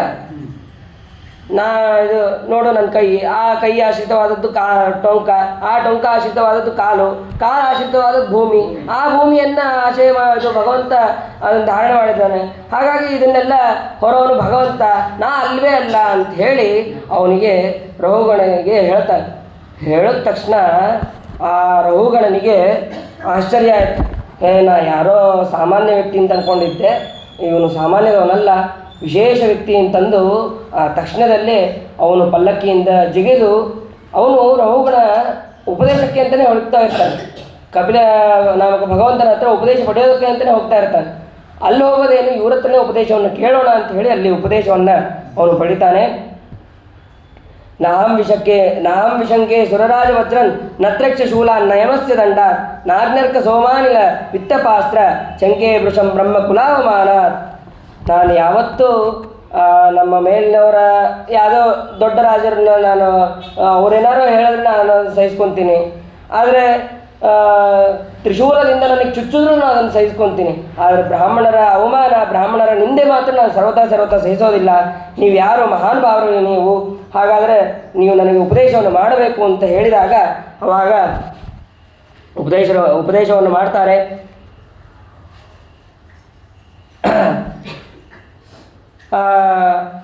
ನೀನು ಪಂಡಿತರಂತೆ ಮಾತಾಡ್ತಾ ಇದ್ದಿ, ನೀನು ಪಂಡಿತ ಅಲ್ಲ. ಆಮೇಲೆ ವೇದದ ನಿಜವಾದಂತಹ ಮರ್ಮವನ್ನು ಸರಿಯಾಗಿ ತಿಳಿಯೋದಕ್ಕೆ ಸಾಧ್ಯ ಇಲ್ಲ. ಅದನ್ನು ಪೂರ್ಣವಾಗಿ ತಿಳಿದ್ರೆ ಅವಾಗ ಎಲ್ಲ ಕರ್ಮಗಳಿಗೆ ಭಗವಂತನೇ ಕರ್ತ, ಭೋಕ್ತ, ಕಾರಯಿತ, ಎಲ್ಲ ಕರ್ಮಗಳು ಅವನ ಪ್ರೀತಿಗಾಗಿ ಅಂತ ಅನ್ನೋದು ನಮಗೆ ಗೊತ್ತಾಗತ್ತೆ. ಆಮೇಲೆ ಕರ್ಮಬೋಧಕವಾದಂತಹ ವೇದ ಇದನ್ನು ನಮಗೆ ಸರಿಯಾಗಿ ತಿಳಿಸುತ್ತೆ. ಅದನ್ನು ಸರಿಯಾಗಿ ತಿಳ್ಕೊಳ್ಳೋದೇ ಇದ್ದರೆ ನಾವು ಎಷ್ಟು ಓದಿದ್ರೂ ಅದು ಕಡಿಮೆ ಅಂತಂದು ಹೇಳ್ತಾರೆ. ನತಸ್ಯ ತತ್ವಗ್ರಹಣಾಯ ಸಾಕ್ಷಾತ್ ವರೀಯಸೀರಪಿ ವಾಚಸ್ಸಮಾಸನ್ ಸ್ವಪ್ನೇ ನಿರುಕ್ತ್ಯ ಗೃಹಮೇಧಿ ಸೌಖ್ಯಂ ನಯಸ್ಯ ಹೇಯಾನುಮಿತಂ ಸ್ವಯಂ ಸ್ಯಾತ್. ಗೃಹಮೇಧಿಯಾದಂತಹ ಸೌಖ್ಯವಾದಂತಹ ಸ್ವಪ್ನ ಇರಬಹುದು, ಪದಾರ್ಥಗಳಂತೆ ಎಲ್ಲವೂ ಕೂಡ ನಾವೇನ್ಕೊತೀವಿ, ಈ ಜ್ಯೋತಿಷ್ಠೋಮೇ ಸ್ವರ್ಗ ಕಾಮೋಯ ಜೇತ, ಅದರಿಂದ ಈ ವೇದದಲ್ಲಿ ಜ್ಯೋತಿಷ್ಠೋಮೇ ಸ್ವರ್ಗ ಕಾಮೋಯ ಜೇತ ಅಂತ ಹೇಳಿದ್ದಾರೆ. ಆದರೆ ಈ ಸ್ವರ್ಗ ಹಾಗಾದ್ರೆ ಇದೇ ನಮಗೆ ಭಾರಿ ಅಂತ ಅನ್ನಿಸ್ಬಿಡುತ್ತದೆ. ಆದರೆ ಒಳಾರ್ಥ ಏನಿದೆ ಅಂತಂದರೆ ಜ್ಯೋತಿಷ್ಠೋಮ ಯಾಗದಿಂದ ಸ್ವರ್ಗ ರೂಪವಾದಂತಹ ಮೋಕ್ಷ ಪಡೆಯಬಹುದು ಅಂತ ಅನ್ನೋದು ಒಳಾರ್ಥ. ಅದನ್ನು ನಾವು ಸರಿಯಾಗಿ ಅರ್ಥನೇ ಮಾಡ್ಕೊಳ್ಳಲ್ಲ. ಸ್ವರ್ಗ ಸಿಕ್ಕರೆ ಸಾಕು ಅಂತ ಆಪಾತದ ಅರ್ಥವನ್ನು ನಾವು ತಿಳಿದು ನಾವು ತಪ್ಪಾದ ಮಾರ್ಗವನ್ನು ಹೋಗ್ತಾ ಇರ್ತೀವಿ. ಅದನ್ನು ನಾವು ಹೊಂದಬಾರದು, ಭಗವಂತನನ್ನು ಹೊಂದಬೇಕು ಅಂತ ಹೇಳಿ ಅವರು ಕ್ರಮವಾಗಿ ಉಪದೇಶವನ್ನು ಮಾಡ್ತಾರೆ. ಆಮೇಲೆ ಮತ್ತೆ ಅಹಂ ಅನ್ನೋದು, ಮಮ ಅಂತ ಅನ್ನೋದು ಇವೆಲ್ಲವನ್ನು ಕೂಡ ನಾವು ಬಿಟ್ಟು ಆ ಭಗವಂತನನ್ನು ಬಿಡಬೇಕು. ಆಮೇಲೆ ಶಬ್ದ, ರೂಪ, ರಸ, ಗಂಧ, ಪಂಚಕರ್ಮೇಂದ್ರಿಯಗಳ ವ್ಯಾಪಾರ, ಆಮೇಲೆ ಈ 10 ವಿಷಯಗಳನ್ನು ನನ್ನ ಅಧೀನ ಅಂತ ತಿಳಿಯೋದು ಇದೇನಿದೆಯಲ್ಲ ಇದು ಕೂಡ ಅಹಂಕಾರದಲ್ಲಿ ಒಂದು, ಅಥವಾ ಮಮ ನನ್ನದು ಎಲ್ಲನೂ ನಂದೇಪ್ಪ, ಇಡೀ ರಾಜ್ಯ ನಂದು, ಈ ಹೋಗ್ತಾ ಇರುವಂತಹ ಗಾಡಿ ಇರ್ಬೋದು, ಏನೇ ಇರ್ಬೋದು ಎಲ್ಲನೂ ನಂದು ನಂದು ಅಂತ ಅಂದ್ಕೊಂಡು ಇರಬಾರ್ದು ಅಂತ ಹೇಳ್ತಾರೆ. ಇದನ್ನು ಬಿಟ್ಟರೆ ನಾವು ಈ ಸಂಸಾರವನ್ನು ಬಿಟ್ಟರೆ ನಾವು ಭಗವಂತನನ್ನು ಹೊಂದಬಹುದು ಅಂತ ಹೇಳ್ತಾರೆ. ಆ ಸಂಸಾರವನ್ನು ಒಬ್ಬ ಸಾರ್ಥ ಅಂತಂದು ಒಂದು ಉದಾಹರಣೆಯನ್ನು ಕೊಟ್ಟು ಅವರು ಹೇಳ್ತಾರೆ. ಭಗವದ್ ಅನುಗ್ರಹ ಇಲ್ಲದೆ ಆ ಸಂಸಾರವನ್ನು ಬಿಟ್ಟು ನಾವು ಭಗವಂತನನ್ನು ಹೊಂದೋದಕ್ಕೆ ಸಾಧ್ಯನೇ ಇಲ್ಲ. ಅದಕ್ಕೆ ಜೀವನದಲ್ಲಿ ಬೇಕಾದಷ್ಟು ಕಷ್ಟಗಳು ಬರ್ತಾ ಇರ್ತದೆ. ಆ ಎಲ್ಲ ಕಷ್ಟಗಳನ್ನು ಒಂದು ಸಂಗ್ರಹ ಮಾಡಿ ಒಂದು ಅರಣ್ಯಕ್ಕೆ ಹೋಲಿಸಿ ಅವರು ಒಂದು ಉದಾಹರಣೆಯನ್ನು ಕೊಡ್ತಾರೆ. ಅದಕ್ಕೆ ಭವಾಟವಿ ವರ್ಣನ ಅಂತ ಕರೀತಾರೆ. ಅದಾದ ಮೇಲೆ ಭವಾಟವಿ ವರ್ಣನ ಆಮೇಲೆ ಅವರು ಇವರು ರಹುಗಣ ಪ್ರಾರ್ಥನೆ ಮಾಡ್ತಾನೆ, ನನ್ನ ಜನ್ಮ ಸಾರ್ಥಕ ಆಯಿತು, ನಾನು ಕಪಿಲ ಭಗವಂತನ ಹತ್ರ ಉಪದೇಶಕ್ಕೆ ಅಂತ ಹೊರಟಿದ್ದೆ, ಅದನ್ನು ನೀನು ಇಲ್ಲೇ ಉಪದೇಶವನ್ನು ಮಾಡಿದಿ, ನನಗೆ ಬಹಳ ಸಂತೋಷ ಆಯಿತು. ನಮೋ ಮಹದ್ಭ್ಯೋ ನಮ ಶಿಶುಭ್ಯೋ ನಮೋ ಯುವಭ್ಯೋ ನಮ ಆವಟುಭ್ಯ ಏ ಬ್ರಾಹ್ಮಣ ಗಾಮ ಅವಧೂತಲಿಂಗ ಶರಂತಿ ತೇಭ್ಯ ಶಿವಮಸ್ತು ರಾಜ್ಞಾನ್. ಬ್ರಾಹ್ಮಣರು ಯಾವ ರೂಪದಲ್ಲಿ ಇರ್ತಾರೋ ಗೊತ್ತಿಲ್ಲ, ಅಂತಹ ಬ್ರಾಹ್ಮಣರಿಗೆ ಯಾವಾಗಲೂ ನಮಸ್ಕಾರವನ್ನು ಮಾಡಬೇಕು. ನಮೋ ಮಹದ್ಭ್ಯ ನಮ ಶಿಶುಭ್ಯ, ಅವರು ಬಾಲಕ ರೂಪದಲ್ಲಿದ್ದರೆ ಸರಿ, ಆಮೇಲೆ ಯುವಕರ ರೂಪದಲ್ಲಿದ್ದರೂ ಸರಿ, ಆ ವಟುಭ್ಯ ಅಥವಾ ವಯಸ್ಸಾದರೂ ಸರಿ, ಅವರಿಗೆ ಬ್ರಾಹ್ಮಣರಿಗೆ ಮಾತ್ರ ನಾವು ಯಾವಾಗಲೂ ಗೌರವವನ್ನು ಕೊಡಬೇಕು. ಅಂತಹ ಬ್ರಾಹ್ಮಣರಿಗೆ ಯಾವಾಗಲೂ ಮಂಗಳವಾಗಲಿ ಅಂತ ರಹುಗಣ ರಾಜ ಬ್ರಾಹ್ಮಣನಾದಂತಹ ಜಡಭರತರಿಗೆ ಹೇಳಿ ಅಲ್ಲಿಂದ ಹೊರಡ್ತಾ ಇದ್ದಾರೆ. ಇದಾದ ಮೇಲೆ ಮುಂದೆ ಭರತನ ಮಗ ಸುಮತಿ ಅಂತ, ಆ ಸುಮತಿ ಅವನು ಕೂಡ ಅನೇಕ ವರ್ಷಗಳ ಕಾಲ ರಾಜ್ಯವನ್ನು ಆಳಿ ಅವಧೂತ ಮಾರ್ಗವನ್ನು ಅನುಸರಿಸಿದ. ಅದಾದ ಮೇಲೆ ದೇವಪಾದಿ, ದೇವದ್ಯುಮ್ನ, ಪರಮೇಷ್ಠಿ, ಪ್ರತಿಹರ್ತ, ಪ್ರಸ್ತೋತ, ಉದ್ಗಾತ ಅಂತನ್ನುವಂತಹ ಅನೇಕ ರಾಜರು ಅಲ್ಲಿ ಬರ್ತಾರೆ. ಪ್ರತಿಹರ್ತ, ವ್ಯೋಮ, ಉದ್ಗೀತ ಅಂತ ಅನ್ನುವಂತಹ ರಾಜರು ಕೂಡ ಅಲ್ಲಿ ಬರ್ತಾರೆ. ಅದಾದ ಮೇಲೆ ಪ್ರಸ್ತೋತ, ವಿಭು, ಪೃಥುಷೇಣ, ನಕ್ತನ ಮಗನೇ ಗಯ. ಈ ಗಯ ಭಗವಂತನ ವಿಶೇಷ ಆವೇಶಕ್ಕೆ ಒಳಗಾದವನು. ಆದ್ದರಿಂದಲೇ ಗಯ ಹಾಗೂ ಪೃಥುರಾಜ ಆಮೇಲೆ ಪ್ರಿಯವ್ರತ ಇವರೆಲ್ಲರೂ ಕೂಡ 19ನೇ ಕಕ್ಷೆಯಲ್ಲಿ ಬರ್ತಾರೆ. ಯಾಕೆ ಅಂತಂದರೆ ಭಗವಂತನ ಆವೇಶದಲ್ಲಿ ಇದ್ದವರಿಂದ ಅಲ್ಲಿ ಬರ್ತಾರೆ. ಪ್ರಿಯವ್ರತೋ ಗಯಶ್ಚೈವ ಕರ್ಮದೇವ ಸಮೋ ಮಾತವು, ಅಂದರೆ ಕರ್ಮದೇವತೆಗಳ ಸಮವಾಗಿ ಅಂದರೆ 19ನೇ ಕಕ್ಷದಲ್ಲಿ ಇವರು ಎಲ್ಲರೂ ಕೂಡ ಬರ್ತಾರೆ. ಮತ್ತು ಆ ಗಯ ಆದ ಮೇಲೆ ಮುಂದೆ ಆ ವಂಶ ಬೆಳೆಯುತ್ತೆ ಅಂತ ಅನ್ನೋದನ್ನು ಇಲ್ಲಿ ತಿಳಿಸ್ತಾರೆ. ಇದಾದ ಮೇಲೆ ಈ ಪಂಚಮ ಸ್ಕಂದದಲ್ಲಿ ಪ್ರಧಾನವಾದದ್ದು ಭೂಗೋಳ ಖಗೋಳ ವರ್ಣನೆ. ಇದನ್ನು ಯಥಾವತ್ತಾಗಿ ತಿಳಿಯುವ ಪ್ರಯತ್ನವನ್ನು ಮಾಡೋಣ. ಈ ಭೂಗೋಳ ಖಗೋಳದಲ್ಲಿ ಮೊದಲು ಹೇಳಿದಂತಹ ಸಪ್ತದ್ವೀಪ, ಸಪ್ತಸಾಗರಗಳು, ಅದರಲ್ಲಿ ಮೊದಲನೆಯದು ಜಂಬೂದ್ವೀಪ. ಆ ಜಂಬೂದ್ವೀಪದಲ್ಲಿ ಭೂಗೋಳ ಖಗೋಳ ಇದೆಲ್ಲವನ್ನು ಎದಕ್ಕೆ ತಿಳ್ಕೋಬೇಕು ಅಂತಂದರೆ ಭಗವಂತನ ರೂಪಗಳು ಯಾವ್ಯಾವ ಅವ ಎಲ್ಲೆಲ್ಲಿದೆ ಅಂತ ಅನ್ನೋದನ್ನು ತಿಳ್ಕೊಳ್ಳೋದಕ್ಕೆ ಇದನ್ನು ತಿಳ್ಕೋಬೇಕು. ಇದನ್ನು ತಿಳಿಯೋದ್ರಿಂದ ಮೋಕ್ಷಕ್ಕೆ ನಮಗೆ ಸಾಧನ ಆಗುತ್ತೆ. ಹೇಗೆ ಹಿಂದೆ ಪಾತಾಳ ಮೇತಸ್ಯ ಅಂತ ಅನ್ನೋದರಿಂದ ಸ್ಥೂಲ ರೂಪವನ್ನು ತಿಳಿದಿದ್ದು, ಇದು ಒಂದು ಸ್ವಲ್ಪ ಸೂಕ್ಷ್ಮದಂತೆ ಭಗವಂತನ ಪ್ರತಿಮೆಯೇ ಇದು. ಆ ಪ್ರತಿಮೆಯ ವಿಸ್ತಾರತೆಯನ್ನು ಇಲ್ಲಿ ತಿಳಿಯಬಹುದು. ಈ ಭೂಮಂಡಲ, ಆ ಭೂಮಂಡಲದ ಮಧ್ಯದಲ್ಲಿ ಜಂಬೂದ್ವೀಪ ಅಂತ ಅನ್ನೋದಿದೆ. ಆ ಜಂಬೂದ್ವೀಪ 1,00,000 ಯೋಜನ ವಿಸ್ತೃತವಾಗಿದೆ.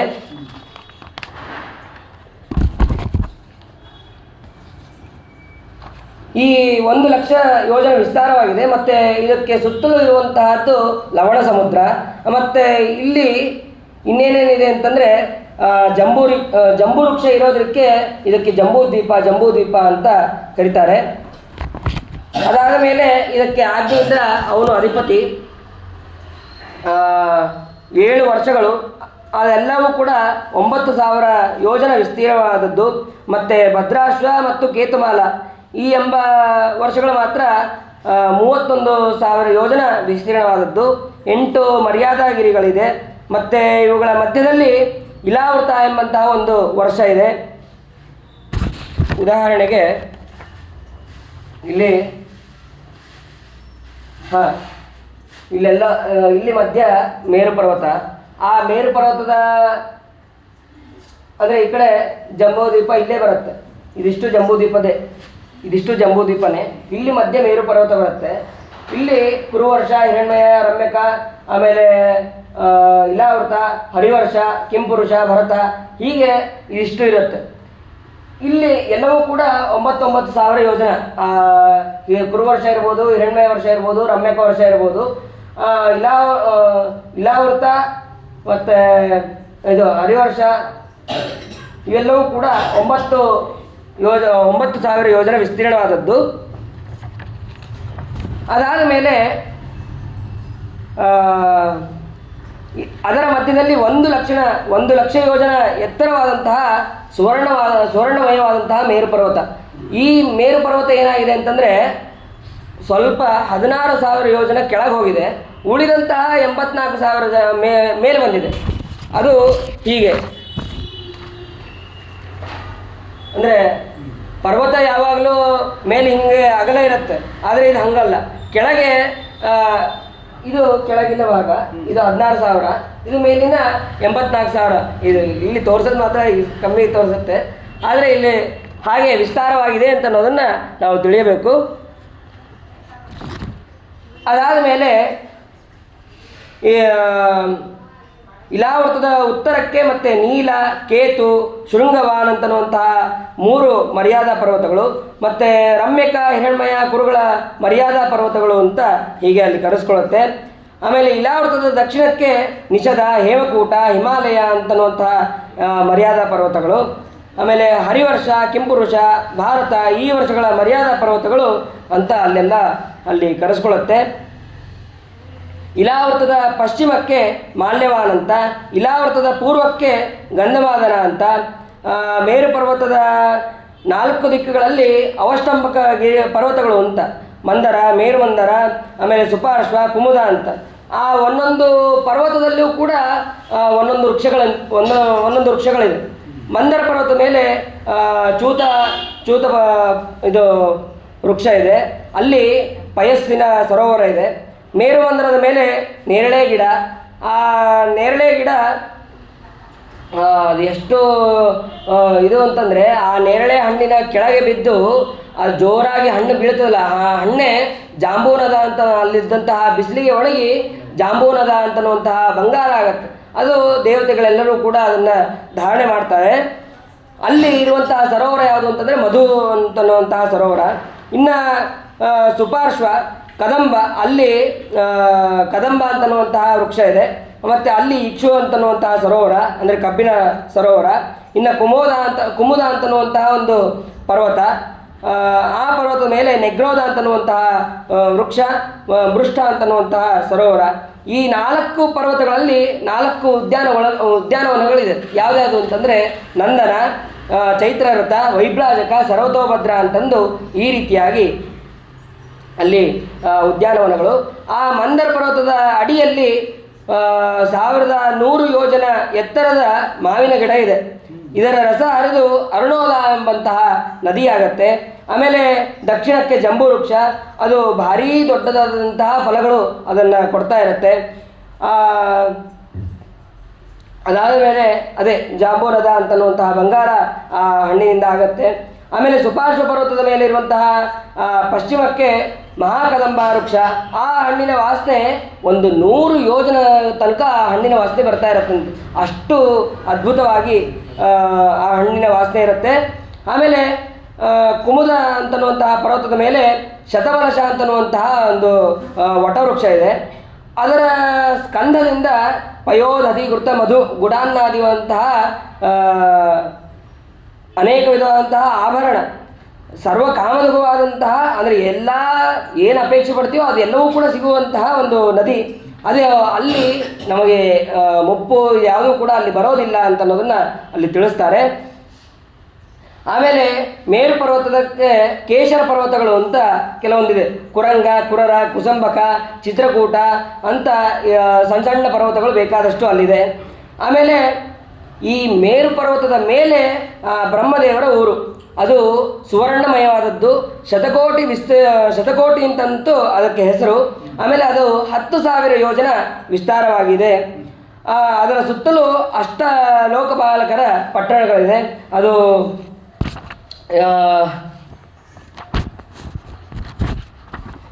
ಪೂರ್ವಕ್ಕೆ ಅಮರಾವತಿ ಇಂದ್ರನ ಪಟ್ಟಣ, ಆಗ್ನೇಯಕ್ಕೆ ತೇಜೋವತಿ ಅಗ್ನಿಪಟ್ಟಣ, ದಕ್ಷಿಣಕ್ಕೆ ಸಂಯಮಿನಿ ಯಮನಪಟ್ಟಣ, ನೈಋತ್ಯಕ್ಕೆ ಕೃಷ್ಣಾಂಗನ ನಿರುತಿಪಟ್ಟಣ, ಆಮೇಲೆ ಪಶ್ಚಿಮಕ್ಕೆ ಶ್ರದ್ಧಾವತಿ ಅಂತ ವರುಣನ ಪಟ್ಟಣ ಅದು, ವಾಯುವ್ಯಕ್ಕೆ ಗಂಧವತಿ ಅಂತ ಪ್ರಭವವಾಯುವಿನ ಪಟ್ಟಣ, ಆಮೇಲೆ ಉತ್ತರಕ್ಕೆ ಮಹೋದ ಅಂತ ಅದು ಕುಬೇರನ ಪಟ್ಟಣ, ಈಶಾನ್ಯಕ್ಕೆ ಯಶೋವತಿ ಅಂತ ಅದು ರುದ್ರದೇವರ ಪಟ್ಟಣ. ಹೀಗೆ ಅಲ್ಲಿ ಎಲ್ಲ ದಿಕ್ಕುಗಳಲ್ಲೂ ಕೂಡ ಹೀಗೆ ಇದೆ. ಅದಾದ ಮೇಲೆ ಅದರ ಹೊರಗೆ ಬ್ರಹ್ಮಾಂಡದ ಕರ್ಪರ, ಆ ಕರ್ಪರದ ಹೊರಗೆ ಭಗವಂತನ ಪಾದ ತಲದಿಂದ ಬಂದಂತಹ ಗಂಗಾ.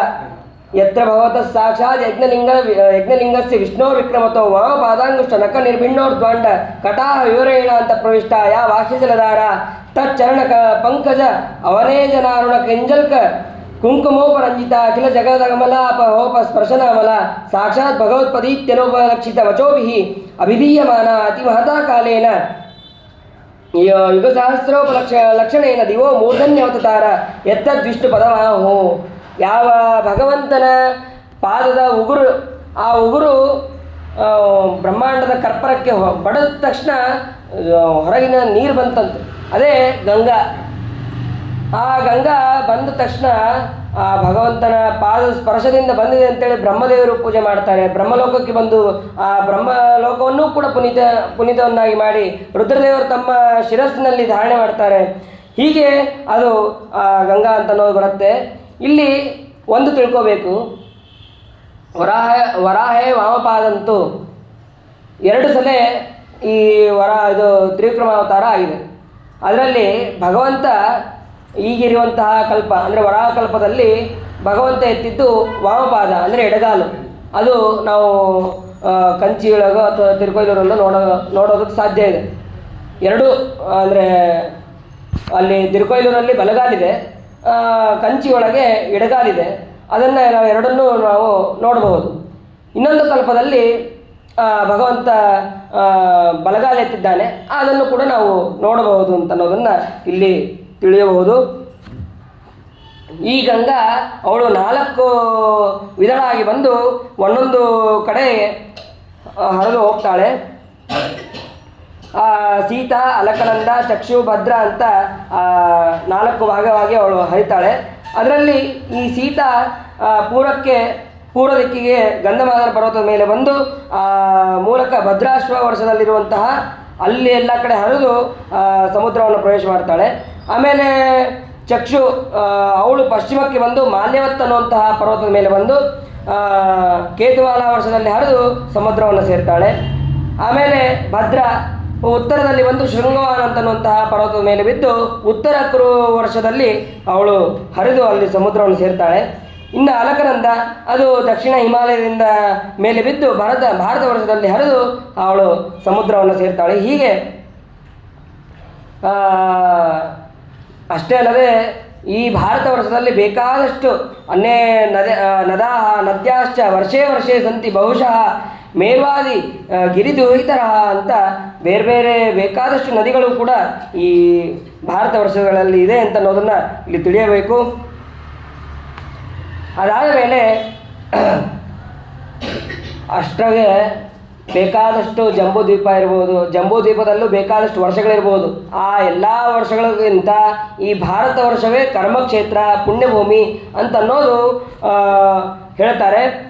ಜಂಬೂದ್ವೀಪದಲ್ಲಿ ಕರ್ಮಕ್ಷೇತ್ರ ಯಾವುದು ಅಂತಂದರೆ ಭಾರತ ವರ್ಷ ಮಾತ್ರ, ಬೇರೆ ಯಾವುದೂ ಕೂಡ ಅಲ್ಲ ಅಂತ ಅನ್ನೋದನ್ನು ಹೇಳ್ತಾರೆ.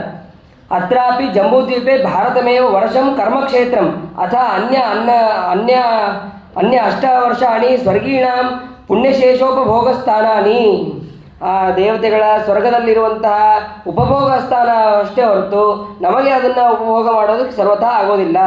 ನಾವು ಇರುವಂತಹ ಈ ಭಾರತ ಕ್ಷೇತ್ರವನ್ನು ಬಿಟ್ಟು ಬೇರೆ ಎಲ್ಲೂ ಕೂಡ ಹೋಗಬಾರ್ದು ಅಂತ ಅನ್ನೋದು ನಮಗೆ ಇದು ಭಾಗವತ ತಿಳಿಸುತ್ತೆ. ಅದಾದ ಮೇಲೆ ಉಳಿದ 8 ವರ್ಷಗಳಲ್ಲಿ 10,000 ವರ್ಷ ಆಯಸ್ಸು ಅಂತ ಅನ್ನೋದಿರುತ್ತೆ. ಅದು ಯಾವಾಗಲೂ ಕೂಡ ತ್ರೇತಾಯುಗದ ಸಮವಾಗಿ ಅಲ್ಲಿ ಕಾಲಗಳಿರುತ್ತೆ. ಆಮೇಲೆ ಅದೆಲ್ಲವೂ ಕೂಡ ದೇವತೆಗಳ ಕ್ರೀಡಾಭೂಮಿ. 9 ವರ್ಷಗಳಲ್ಲೂ ಕೂಡ ಈ ಭಗವಂತನ ಒಂದೊಂದು ರೂಪವನ್ನು ಧ್ಯಾನ ಮಾಡ್ತಾ ಇರ್ತಾರಂತೆ. ಯಾರು ಅಂತಂದರೆ ಇಲಾವೃತದಲ್ಲಿ ರುದ್ರದೇವರು ಸಂಕಷ್ಟ ರೂಪಿಯಾದಂತಹ ಪರಮಾತ್ಮನನ್ನು ಸ್ತೋತ್ರ ಮಾಡ್ತಾ ಇರ್ತಾರೆ. ಓಂ ನಮೋ ಭಗವತೆ ಮಹಾಪುರುಷಾಯ ಸರ್ವಗುಣ ಸಂಖ್ಯಾಯನಾಯ ಅನಂತಾಯ ಅವ್ಯಕ್ತಾಯ ನಮ ಇತಿ ಅಂತ ಅಲ್ಲಿ ರುದ್ರದೇವರು ಪ್ರಾರ್ಥನೆ ಮಾಡ್ತಾರೆ. ಅಲ್ಲಿ ಇಲಾವೃತದಲ್ಲಿ ರುದ್ರದೇವರು ಬಿಟ್ಟು ಬೇರೆ ಯಾರೂ ಕೂಡ ಗಂಡಸರು ಇರೋದಿಲ್ಲ. ಯಾಕೆ ಅಂತಂದರೆ ಅದಕ್ಕೆ ಶಾಪ ಅಂತ ಅನ್ನೋದಿದೆ. ಆ ಶಾಪ ಏನು ಅಂತ ಅನ್ನೋದು ಮತ್ತೆ 9ನೇ ಸ್ಕಂದದಲ್ಲಿ ನಾವು ತಿಳಿಯಬಹುದು. ಆಮೇಲೆ ಭದ್ರಾಶ್ವ ವರ್ಷ ಅಲ್ಲಿ ಹಯಗ್ರೀವ ರೂಪಿಯಾದಂತಹ ಪರಮಾತ್ಮನನ್ನು ಭದ್ರಶ್ರವಸ್ಸ ಅವರೇ ಮೊದಲಾದಂತಹ ದೇವತೆಗಳು ಅಲ್ಲಿ ಸ್ತೋತ್ರವನ್ನು ಮಾಡ್ತಾ ಇರ್ತಾರೆ. ಓಂ ನಮೋ ಭಗವತೆ ಧರ್ಮಾಯ ಆತ್ಮವಿಶೋಧನಾಯ ನಮಃ ಅಂತಂದು ಅಲ್ಲಿ ಸ್ತೋತ್ರವನ್ನು ಮಾಡ್ತಾರೆ. ಹರಿವರ್ಷದಲ್ಲಿ ಪ್ರಹ್ಲಾದರಾಜರು ವಿಶೇಷವಾಗಿ ನರಸಿಂಹರೂಪಿಯಾದಂತಹ ಭಗವಂತನನ್ನು ಅಲ್ಲಿ ಸ್ತೋತ್ರ ಮಾಡ್ತಾ ಇರ್ತಾರೆ. ಓಂ ನಮೋ ಭಗವತೆ ನರಸಿಂಹಾಯ ನಮಸ್ತೇಜಸ್ತೇಜಸೆ ಆವಿರ್ಭವ ವಜ್ರನಕ ವಜ್ರದಂಷ್ಟ್ರ ಕರ್ಮಶಯ ರಂಧಯ ತಮೋ ಗ್ರಸ ಓಂ ಸ್ವಾಹ ಅಭಯ ಆತ್ಮನಿ ಭೂಯಿಷ್ಠ ಓಂ ಕ್ಷೋಮ್ ಅಂಥೇಳಿ ಅವರಲ್ಲಿ ಪ್ರಾರ್ಥನೆ ಮಾಡ್ತಾ ಇರ್ತಾರೆ. ಆಮೇಲೆ ಕೇತುಮಾಲ ಅಲ್ಲಿ ಪ್ರದ್ಯುಮ್ನ ರೂಪಿಯಾದಂತಹ ಭಗವಂತನನ್ನು ಕಾಮ ಮತ್ತು ರತಿ ಅವರು ಇಬ್ಬರು ಕೂಡ ಅಲ್ಲಿ ಭಗವಂತನನ್ನು ಸ್ತೋತ್ರ ಮಾಡ್ತಾ ಇರ್ತಾರೆ. ಆಮೇಲೆ ಆ ರಮ್ಯಕದಲ್ಲಿ ಮತ್ಸ್ಯರೂಪಿಯಾದಂತಹ ಪರಮಾತ್ಮನನ್ನು ವೈವಸ್ವತವನು ಅಲ್ಲಿ ಸ್ತೋತ್ರ ಮಾಡ್ತಾ ಇರ್ತಾನೆ. ಮತ್ತು ಹಿರಣ್ಮಯ ಅಂತನ್ನುವಂತಹ ವರ್ಷದಲ್ಲಿ ಕೂರ್ಮರೂಪಿಯಾದಂತಹ ಪರಮಾತ್ಮನನ್ನು ಅರ್ಯಮ ಅಂತನ್ನುವಂತಹ ದೇವತೆಗಳು ಅಲ್ಲಿ ಸ್ತೋತ್ರ ಮಾಡ್ತಾ ಇರ್ತಾರೆ. ಆಮೇಲೆ ಉತ್ತರ ಕುರುವಿನಲ್ಲಿ ವರಾಹರೂಪಿಯಾದಂತಹ ಪರಮಾತ್ಮನನ್ನು ಭೂದೇವಿ ಸ್ತೋತ್ರ ಮಾಡ್ತಾ ಇರ್ತಾಳೆ. ಅದಾದ ಮೇಲೆ ಕಿಂಪುರುಷ ಅಲ್ಲಿ ರಾಮದೇವರನ್ನು ಯಾವಾಗಲೂ ಹನುಮಂತ ದೇವರು ಅಲ್ಲಿ ಸ್ತೋತ್ರ ಮಾಡ್ತಾ ಇರ್ತಾರೆ. ಅದಾದ ಮೇಲೆ ಭರತ ವರ್ಷ. ಈ ಭರತ ವರ್ಷದಲ್ಲಿ ನರನಾರಾಯಣ ರೂಪಿಯಾದಂತಹ ಭಗವಂತನನ್ನು ನಾರದರು ಮತ್ತು ಅಲ್ಲಿದ್ದಂತಹ ಎಲ್ಲ ಭಕ್ತರು ಅವರು ಸ್ತೋತ್ರವನ್ನು ಮಾಡ್ತಾ ಇರ್ತಾರೆ ಅಂತ ಅನ್ನೋದನ್ನು ನಾವು ಇಲ್ಲಿ ತಿಳಿಯಬಹುದು. ಅದಾದ ಮೇಲೆ ಈ ಭಾರತ ವರ್ಷದಲ್ಲಿ ಬೇಕಾದಷ್ಟು ಪರ್ವತಗಳಿದೆ. ಆ ಪರ್ವತಗಳು ಯಾವ್ಯಾವುದಿದೆ ಅಂತ ಅನ್ನೋದು ನಮಗೆ ಗೊತ್ತಾಗೋದಿಲ್ಲ. ಒಂದು ಸ್ವಲ್ಪ ಅದರ ಪರ್ವತಗಳ ಹೆಸರಾದರೂ ತಿಳಿದು ಅದರ ಪುಣ್ಯ ಸ್ಮರಣೆಯನ್ನು ಮಾಡೋಣ. ಮಲಯ, ಮಂಗಲಪ್ರಸ್ಥ, ಮೈನಾಕ, ತ್ರಿಕೂಟ, ಋಷಭ, ಕನಕ, ಕೊಲ್ಲ, ಸಾಕ್ಷ್ಯ, ವೇದಗಿರಿ, ಋಷ್ಯಮುಖ, ಶ್ರೀಶೈಲ, ವೆಂಕಟ, ಮಹೇಂದ್ರ, ವಾರಿಧರ, ವಿಂಧ್ಯ, ಶುಕ್ತಿಮಾನ್, ವೃಕ್ಷಗಿರಿ, ಆಮೇಲೆ ಪಾರಿಯಾತ್ರ, ದ್ರೋಣ, ಚಿತ್ರಕೂಟ, ಗೋವರ್ಧನ, ರೈವತ, ಕಕುಭ, ನೀಲ, ಕೋಕಾಮುಖ, ಇಂದ್ರನೀಲ, ಕಾಮಗಿರಿ ಅಂತನ್ನುವಂತಹ ಅನೇಕ ಇರುವಂತಹ ಪರ್ವತಗಳಿದೆ. ಅದಷ್ಟೇ ಅಲ್ಲ, ಅಲ್ಲಿ ಭಾರತ ವರ್ಷದಲ್ಲಿ ನದಿಗಳಿದೆ. ಆ ನದಿಗಳು ಯಾವುದು ಅಂತಂದರೆ ಚಂದ್ರವಟ, ತಾಮ್ರಪರ್ಣಿ, ಅವಟೋದ, ಘೃತಮಾಲ, ವೈಯಾಯಸಿ, ಆಮೇಲೆ ಕಾವೇರಿ, ವೇಣಿ, ಪಯೋಧ, ಶರ್ಕರಾವರ್ತ, ತುಂಗಭದ್ರ, ಆಮೇಲೆ ಕೃಷ್ಣ, ಭೀಮರತಿ, ಗೋದಾವರಿ, ನಿರ್ವಿಂಧ್ಯ, ಪರುಷ್ಣಿ, ತಾಪಿ, ರೇಖಾ, ರೇವ, ಸುರಸ, ನರ್ಮದಾ, ಚರ್ಮಣ್ವತಿ, ಅಂಧಶೋಣ, ಈ ರೀತಿಯಾಗಿ ಮಹಾನದಿಗಳು ಕೂಡ ಅಲ್ಲಿ ಸಿಗತ್ತೆ. ಇಷ್ಟಾದ ಮೇಲೆ ಜಂಬೂದ್ವೀಪ ಆಯಿತು. ಇನ್ನು ಪ್ಲಕ್ಷ, ಅದು ಆ ಜಂಬೂದ್ವೀಪದ ಹೊರಗೆ 1,00,000 ಯೋಜನ ಲವಣ ಸಮುದ್ರ. ಅದಾದ ಮೇಲೆ ಪ್ಲಕ್ಷದ್ವೀಪ, ಅಲ್ಲೂ ಕೂಡ ಶಿವ, ಯಶಸ್ಯ, ಸುಭದ್ರ, ಶಾಂತ, ಕ್ಷೇಮ, ಅಮೃತ, ಅಭಯ ಅಂತನ್ನುವಂತಹ 7 ವರ್ಷಗಳು. ಅಲ್ಲಿ ಪ್ರಿಯವರ್ತನ ಮಗನಾದಂತಹ ಇದ್ಮಜಿಕ್ವ ಅವನು ಅಧಿಪತಿ ಇರ್ತಾನೆ. ಮಣಿಕೂಟ, ವಜ್ರಕೂಟ ಅಂತನ್ನುವಂತಹ 7 ಪರ್ವತಗಳು, ಅರುಣ, ಅನುಗುಣ, ಸಾವಿತ್ರಿ ಅಂತನ್ನುವಂತಹ ಮೊದಲಾದ 7 ನದಿಗಳು. ಅಲ್ಲೂ ಸೂರ್ಯಾಂತರ್ಗತನಾದಂತಹ ಭಗವಂತನ ಉಪಾಸನೆಯನ್ನು ಮಾಡ್ತಾ ಇರ್ತಾರೆ. ಆಮೇಲೆ ಶಾಲ್ಮಲಿ ದ್ವೀಪ, ಆ ಶಾಲ್ಮಲಿ ದ್ವೀಪದು ಅಷ್ಟೇ ಪ್ಲಕ್ಷದ್ವೀಪದ ಹೊರಗೆ ಇಕ್ಷುರಸ ಅಂದರೆ ಕಬ್ಬಿನ ಸಮುದ್ರ ಇರುತ್ತೆ. ಆ ಕಬ್ಬಿನ ಸಮುದ್ರ ಆದಮೇಲೆ ಶಾಲ್ಮಲಿ ದ್ವೀಪ, ಅದಕ್ಕೆ ಯಜ್ವಬಾಹು ಅಂತನೋನು ಅಧಿಪತಿ. ಅಲ್ಲಿ ಗರುಡ ವಿಶೇಷವಾಗಿ ಅಲ್ಲಿರ್ತಾನೆ. ಸುರೋಚನ, ಸೋಮರಸ್ಯ ಅಂತನ್ನುವಂತಹ 7 ಅಲ್ಲಿ ವರ್ಷಗಳು, ಶತಶೃಂಗ ಇವೇ ಮೊದಲಾದಂತಹ 7 ಪರ್ವತಗಳು, ರಜನಿ, ನಂದ, ರಾಕ ಅಂತನ್ನುವಂತಹ 7 ನದಿಗಳು, ಸೋಮಾಂತರ್ಗತನಾದಂತಹ ಭಗವಂತನ ಉಪಾಸನೆಯನ್ನು ಅಲ್ಲಿ ಉಪಾಸನೆಯನ್ನು ಮಾಡ್ತಾರೆ. ಅಲ್ಲಿ ಚತುರ್ವರ್ಣದ ಹೆಸರು ಏನು ಅಂತಂದರೆ ಶ್ರುತಧರ, ವೀರ್ಯಧರ, ವಸುಂಧರ, ಊರ್ಧ್ವಧರ ಅಂತಂದು ಅಲ್ಲಿ ಹೆಸರು. ಆಮೇಲೆ ಕುಶದ್ವೀಪ, ಈ ಶಾಲ್ಮಲಿ ದ್ವೀಪ ಆದಮೇಲೆ ಘೃತ ಸಮುದ್ರ ಇದೆ. ಆ ಘೃತ ಸಮುದ್ರ ಆದಮೇಲೆ ಕುಶದ್ವೀಪ. ಅಲ್ಲಿ ಮೃದುವಾದಂತಹ ಹುಲ್ಲು ಅಲ್ಲಿ ಬೇಕಾದಷ್ಟು ಅಲ್ಲಿ ಸಿಗ್ತಾ ಇರ್ತದಂತೆ. ಆಮೇಲೆ ಪ್ರಿಯವರ್ತನ ಮಗನಾದಂತಹ ಹಿರಣ್ಯರೇತ ಅಲ್ಲಿ ರಾಜ. ಆಮೇಲೆ ವಸುದಾನ ಇವೇ ಮೊದಲಾದಂತಹ ಅಲ್ಲಿ ವರ್ಷಗಳು, ಚಿನ್ನಕೂಟ ಇವೇ ಮೊದಲಾದಂತಹ ಅಲ್ಲಿ ಪರ್ವತಗಳು, ಆಮೇಲೆ ರಸಕುಲ್ಯ ಇವೇ ಮೊದಲಾದ ಅಲ್ಲಿ ನದಿಗಳು, ಅಗ್ನ್ಯಂತರ್ಗತನಾದಂತಹ ಭಗವಂತನನ್ನು ಅಲ್ಲಿ ಉಪಾಸನೆಯನ್ನು ಮಾಡ್ತಾ ಇರ್ತಾರೆ. ಆಮೇಲೆ ಕ್ರೌಂಚ ದ್ವೀಪ, ಆ ಕುಶದ್ವೀಪದ ಹೊರಗೆ ದದಿಮಂಡೋದ ಅಂತನ್ನುವಂಥ ಸಮುದ್ರ ಇದೆ. ಆ ಸಮುದ್ರ ಆದ ಮೇಲೆ ಕ್ರೌಂಚ ದ್ವೀಪ ಇದೆ. ಕ್ರೌಂಚ ಎಂಬಂತಹ ಪರ್ವತ ಇದೆ. ಆದ್ದರಿಂದ ಅದಕ್ಕೆ ಕ್ರೌಂಚ ದ್ವೀಪ ಅಂತಂದು ಹೆಸರು ಬಂದಿದೆ. ಆಮೇಲೆ ಷಣ್ಮುಖನ ಪ್ರಹಾರದಿಂದಾಗಿ ಈ ದ್ವೀಪ ನಿಮ್ನ ಪ್ರದೇಶದಿಂದ ಕೂಡಿದೆ ಅಂತ ಅದನ್ನು ಹೇಳ್ತಾರೆ. ಆಮೇಲೆ ಅಲ್ಲಿ ಘೃತಪೃಷ್ಠ ಅಂತನೋ ಒಂದು ರಾಜ, ವರ್ಣಾಂತರ್ಗತನಾದಂತಹ ಭಗವಂತನ ಉಪಾಸನೆಯನ್ನು ಅಲ್ಲಿ ಮಾಡ್ತಾರೆ. ಶುಕ್ಲ, ವರ್ಧಮಾನ ಅಂತನ್ನುವಂತಹ 7 ಪರ್ವತಗಳು, ಅಭಯ, ಅಮೃತ ಅಂತನ್ನುವಂತಹ 7 ನದಿಗಳು ಹೀಗೆ ಅಲ್ಲಿ ಇದೆ. ಆಮೇಲೆ ಶಾಖದ್ವೀಪ, ಈ ಕ್ರೌಂಚದ ಹೊರಗೆ ಕ್ಷೀರ ಸಮುದ್ರ ಇದೆ. ಅದು 32 ಲಕ್ಷ ಯೋಜನೆ ವಿಸ್ತೀರ್ಣ. ಎಲ್ಲವೂ ಅಷ್ಟೇ, ಮೊದಲನೇ 1 ಇದ್ದರೆ 1, 2, 4, 8, 16 ಹೀಗೆ ಅದು ಬೆಳೆಸ್ಕೊತ ಹೋಗುತ್ತೆ. 64 ಲಕ್ಷ ತನಕ ಹೀಗೆ ಅದನ್ನು ಮಾಡ್ಕೊಂಡು ಹೋಗಬೇಕು. ಶಾಖ ಎಂಬ ಗಿಡ ಇರೋದರಿಂದ ಅಲ್ಲಿ ಶಾಖದ್ವೀಪ. ಆಮೇಲೆ ಮೇಧಾತಿಥಿ ಅಂತ ಒಂದು ರಾಜ, ವಾಯುವಂತರ್ಗತವಾದಂತಹ ಭಗವಂತನನ್ನು ಅಲ್ಲಿ ಉಪಾಸನೆಯನ್ನು ಮಾಡ್ತಾ ಇರ್ತಾರೆ. ಆಮೇಲೆ ಈಶಾನ, ಉರುಶೃಂಗ ಇವೇ ಮೊದಲಾದಂತಹ 7 ಪರ್ವತಗಳು. ಆಮೇಲೆ ಅನಘ, ಆಯುರ್ಧ ಅಂತನ್ನುವಂತಹ 7 ನದಿಗಳು. ಆಮೇಲೆ ಪುಷ್ಕರ ದ್ವೀಪ, ಈ ಶಾಖದ ಹೊರಗೆ ಶುದ್ಧವಾದಂತಹ ಸ್ವಾದೂದಕ ಸಮುದ್ರ, ಅದು ಪುಷ್ಕರ ದ್ವೀಪ. ಬಂಗಾರದ 10,000 ದಳದ ಒಂದು ಕಮಲ, ಆ ಕಮಲ ಅಲ್ಲಿ ವೀತಿಹೋತ್ರ ರಾಜ ಇದ್ದಾನೆ. ಬ್ರಹ್ಮಾಂತರ್ಯಾಮಿ ಆದಂತಹ ಭಗವಂತನ ಉಪಾಸನೆಯನ್ನು ಅಲ್ಲಿ ವಿಶೇಷವಾಗಿ ಮಾಡ್ತಾರೆ. ಇದರಲ್ಲಿ ಅಲ್ಲಿ ಎಲ್ಲರೂ ಹೇಳ್ತಾರೆ. ಆಮೇಲೆ 64 ಲಕ್ಷ ಯೋಜನದ ಬಂಗಾರದ ಭೂಮಿ ಇದೆಯಂತಲ್ಲಿ. ಆಮೇಲೆ ಅಲ್ಲಿ ಬ್ರಹ್ಮದೇವರು 4 ದಿಕ್ಕುಗಳಲ್ಲಿ 4 ಆನೆಗಳನ್ನು ನಿಲ್ಲಿಸಿದ್ದಾರೆ. ಋಷಭ, ಪುಷ್ಕರ ಚೂಡ, ವಾಮನ, ಅಪರಾಜಿತ ಅಂತ 4 ಆನೆಯ ಹೆಸರು. ಎಲ್ಲ ಕಡೆಗೂ ಭಗವಂತ ಅಂತರ್ಯಾಮಿಯಾಗಿ ಇದ್ದು ಭೋಗಪ್ರದನಾಗಿರ್ತಾನೆ, ಸುಖಪ್ರದನಾಗಿದ್ದಾನೆ ಅಂತ ಅನ್ನೋದನ್ನು ನಾವು ಇಲ್ಲಿ ತಿಳಿಬೇಕು. ಇಷ್ಟಾದ ಮೇಲೆ ಭೂಗೋಳ ಆಯಿತು. ಇನ್ನು ಸ್ವಲ್ಪ ಖಗೋಳ. ಖಗೋಳ ಅಲ್ಲಿ ಹೇಗೆ ಅಂತಂದರೆ ಮಧ್ಯದಲ್ಲಿ ಲೋಕಾಲೋಕ ಪರ್ವತ ಅಂತ, ಈ 7 ಸಪ್ತದ್ವೀಪ, 7 ಸಮುದ್ರಗಳ ಮುಗಿದ ಮೇಲೆ ಲೋಕಾಲೋಕ ಪರ್ವತ ಅಂತ. ಆ ಲೋಕಾಲೋಕ ಪರ್ವತದಲ್ಲಿದ್ದು ಆ ಸೂರ್ಯ ಅಲ್ಲಿ ಸಂಚಾರ ಮಾಡ್ತಾನೆ. ಅಲ್ಲಿಂದ ನಮಗೆ ಈ ಭರತ ವರ್ಷಕ್ಕಿರ್ಬೋದು ಅಥವಾ ಎಲ್ಲ ವರ್ಷಕ್ಕೂ ಅವನು ಬೆಳಕನ್ನು ಕೊಡ್ತಾನೆ. ಅಲ್ಲಿ ಸಂಚಾರವನ್ನು ಮಾಡ್ತಾನೆ. ಉತ್ತರಾಯಣದಿಂದ ದಕ್ಷಿಣಾಯನಕ್ಕೆ ಹೋಗುವಾಗ ಹಗಲು ಹೆಚ್ಚಾಗ್ತಾ ಹೋಗ್ತದೆ. ದಕ್ಷಿಣಾಯನದಿಂದ ಉತ್ತರಾಯಣಕ್ಕೆ ಹೋಗುವಾಗ ರಾತ್ರಿ ಅನ್ನೋದು ಹೆಚ್ಚಾಗ್ತಾ ಹೋಗುತ್ತೆ.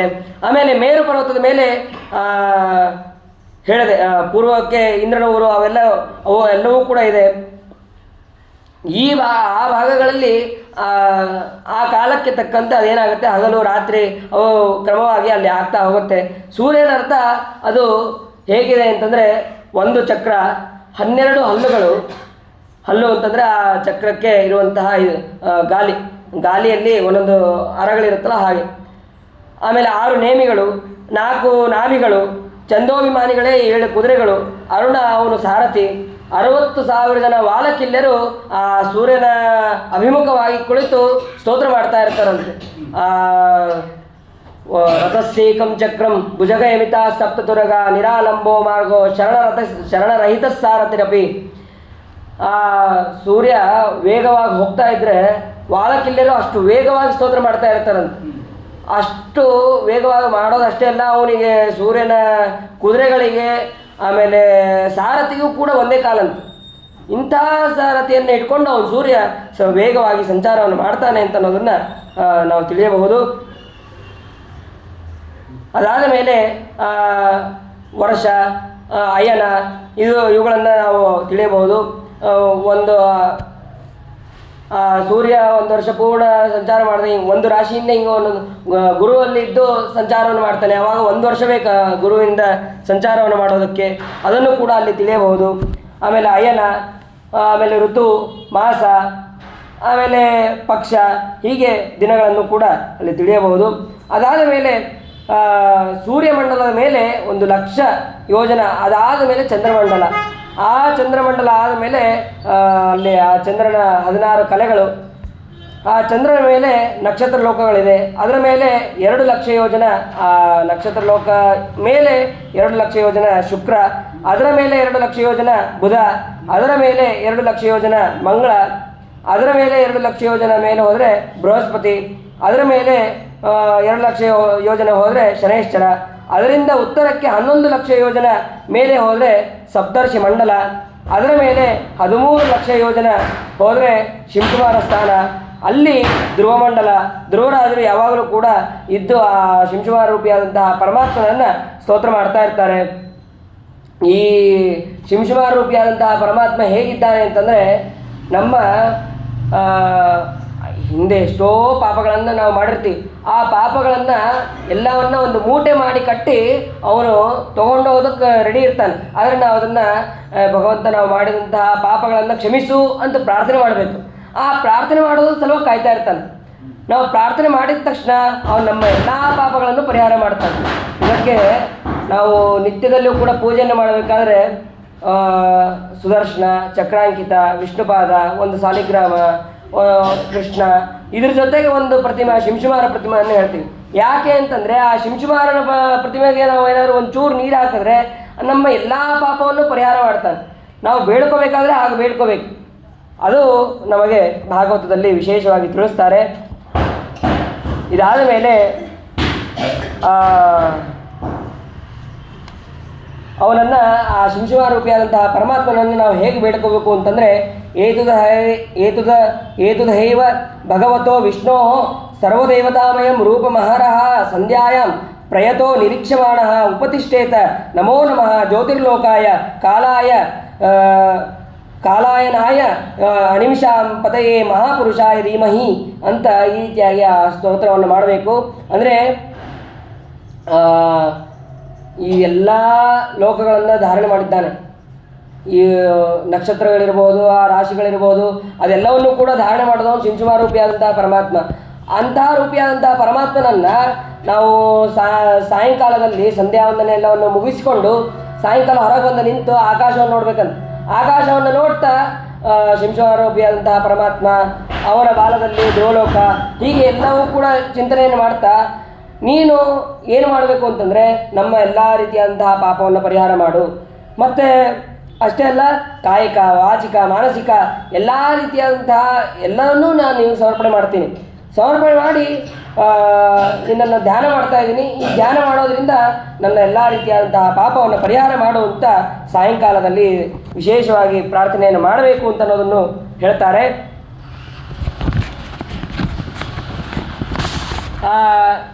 ಶಿಂಶುಮಾರ ರೂಪಿಯಾದಂತಹ ಪರಮಾತ್ಮ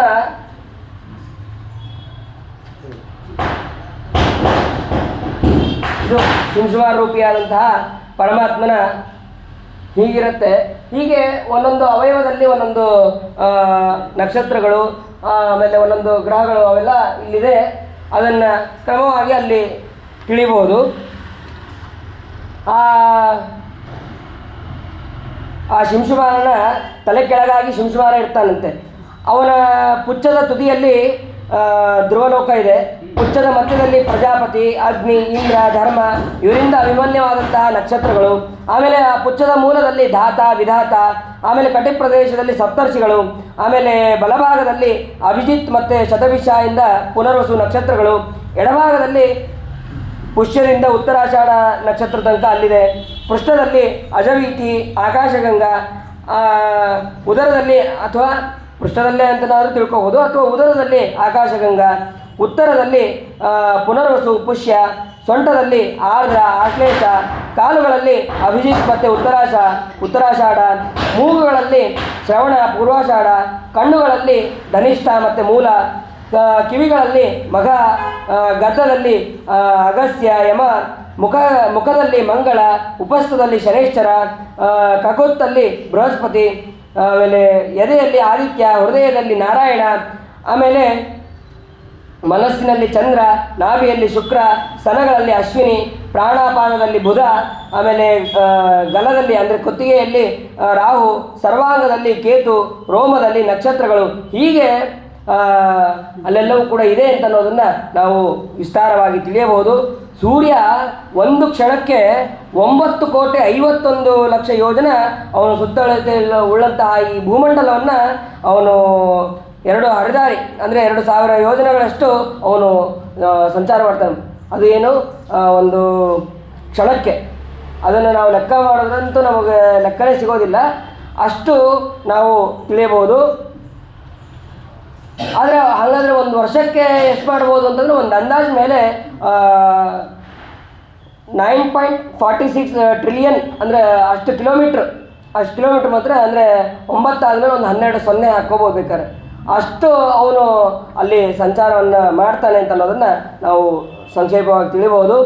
ಅದಾದ ಮೇಲೆ ಇನ್ನು ಮತ್ತೆ ಸೂರ್ಯನ ಕೆಳಗಿನ ಲೋಕಗಳು ಯಾವುದು ಅಂತಂದರೆ, ಆ ಸೂರ್ಯನ ಕೆಳಗೆ ಬಂದರೆ 20,000 ಯೋಜನೆ ಕೆಳಗೆ ರಾಹು ಇದೆ, ಅದರ ಕೆಳಗೆ ಸಿದ್ಧ, ಚಾರಣ, ಆಮೇಲೆ ವಿದ್ಯಾಧರ ಅಂತನ್ನುವಂತಹ ಲೋಕಗಳು, ಅದರ ಕೆಳಗೆ ಯಕ್ಷ, ರಾಕ್ಷಸ, ಪಿಶಾಚರ ಲೋಕಗಳು, ಆಮೇಲೆ ಅದರ ಕೆಳಗೆ ಈ ಪೃಥ್ವಿ ಅಂತ ಅನ್ನೋದಿದೆ, ಅದರ ಕೆಳಗೆ ಅತಲ, ವಿತಲ, ಸುತಲ, ತಲಾತಲ, ಮಹಾತಲ, ರಸಾತಲ, ಪಾತಾಳ, ಈ ಕೆಳಗಿನ ಲೋಕಗಳಲ್ಲಿ ಸ್ವರ್ಗಕ್ಕಿಂತಲೂ ಅಧಿಕವಾದಂತಹ ಸುಖ ಭೋಗ ಇವೆಲ್ಲವೂ ಕೂಡ ಇರುತ್ತೆ.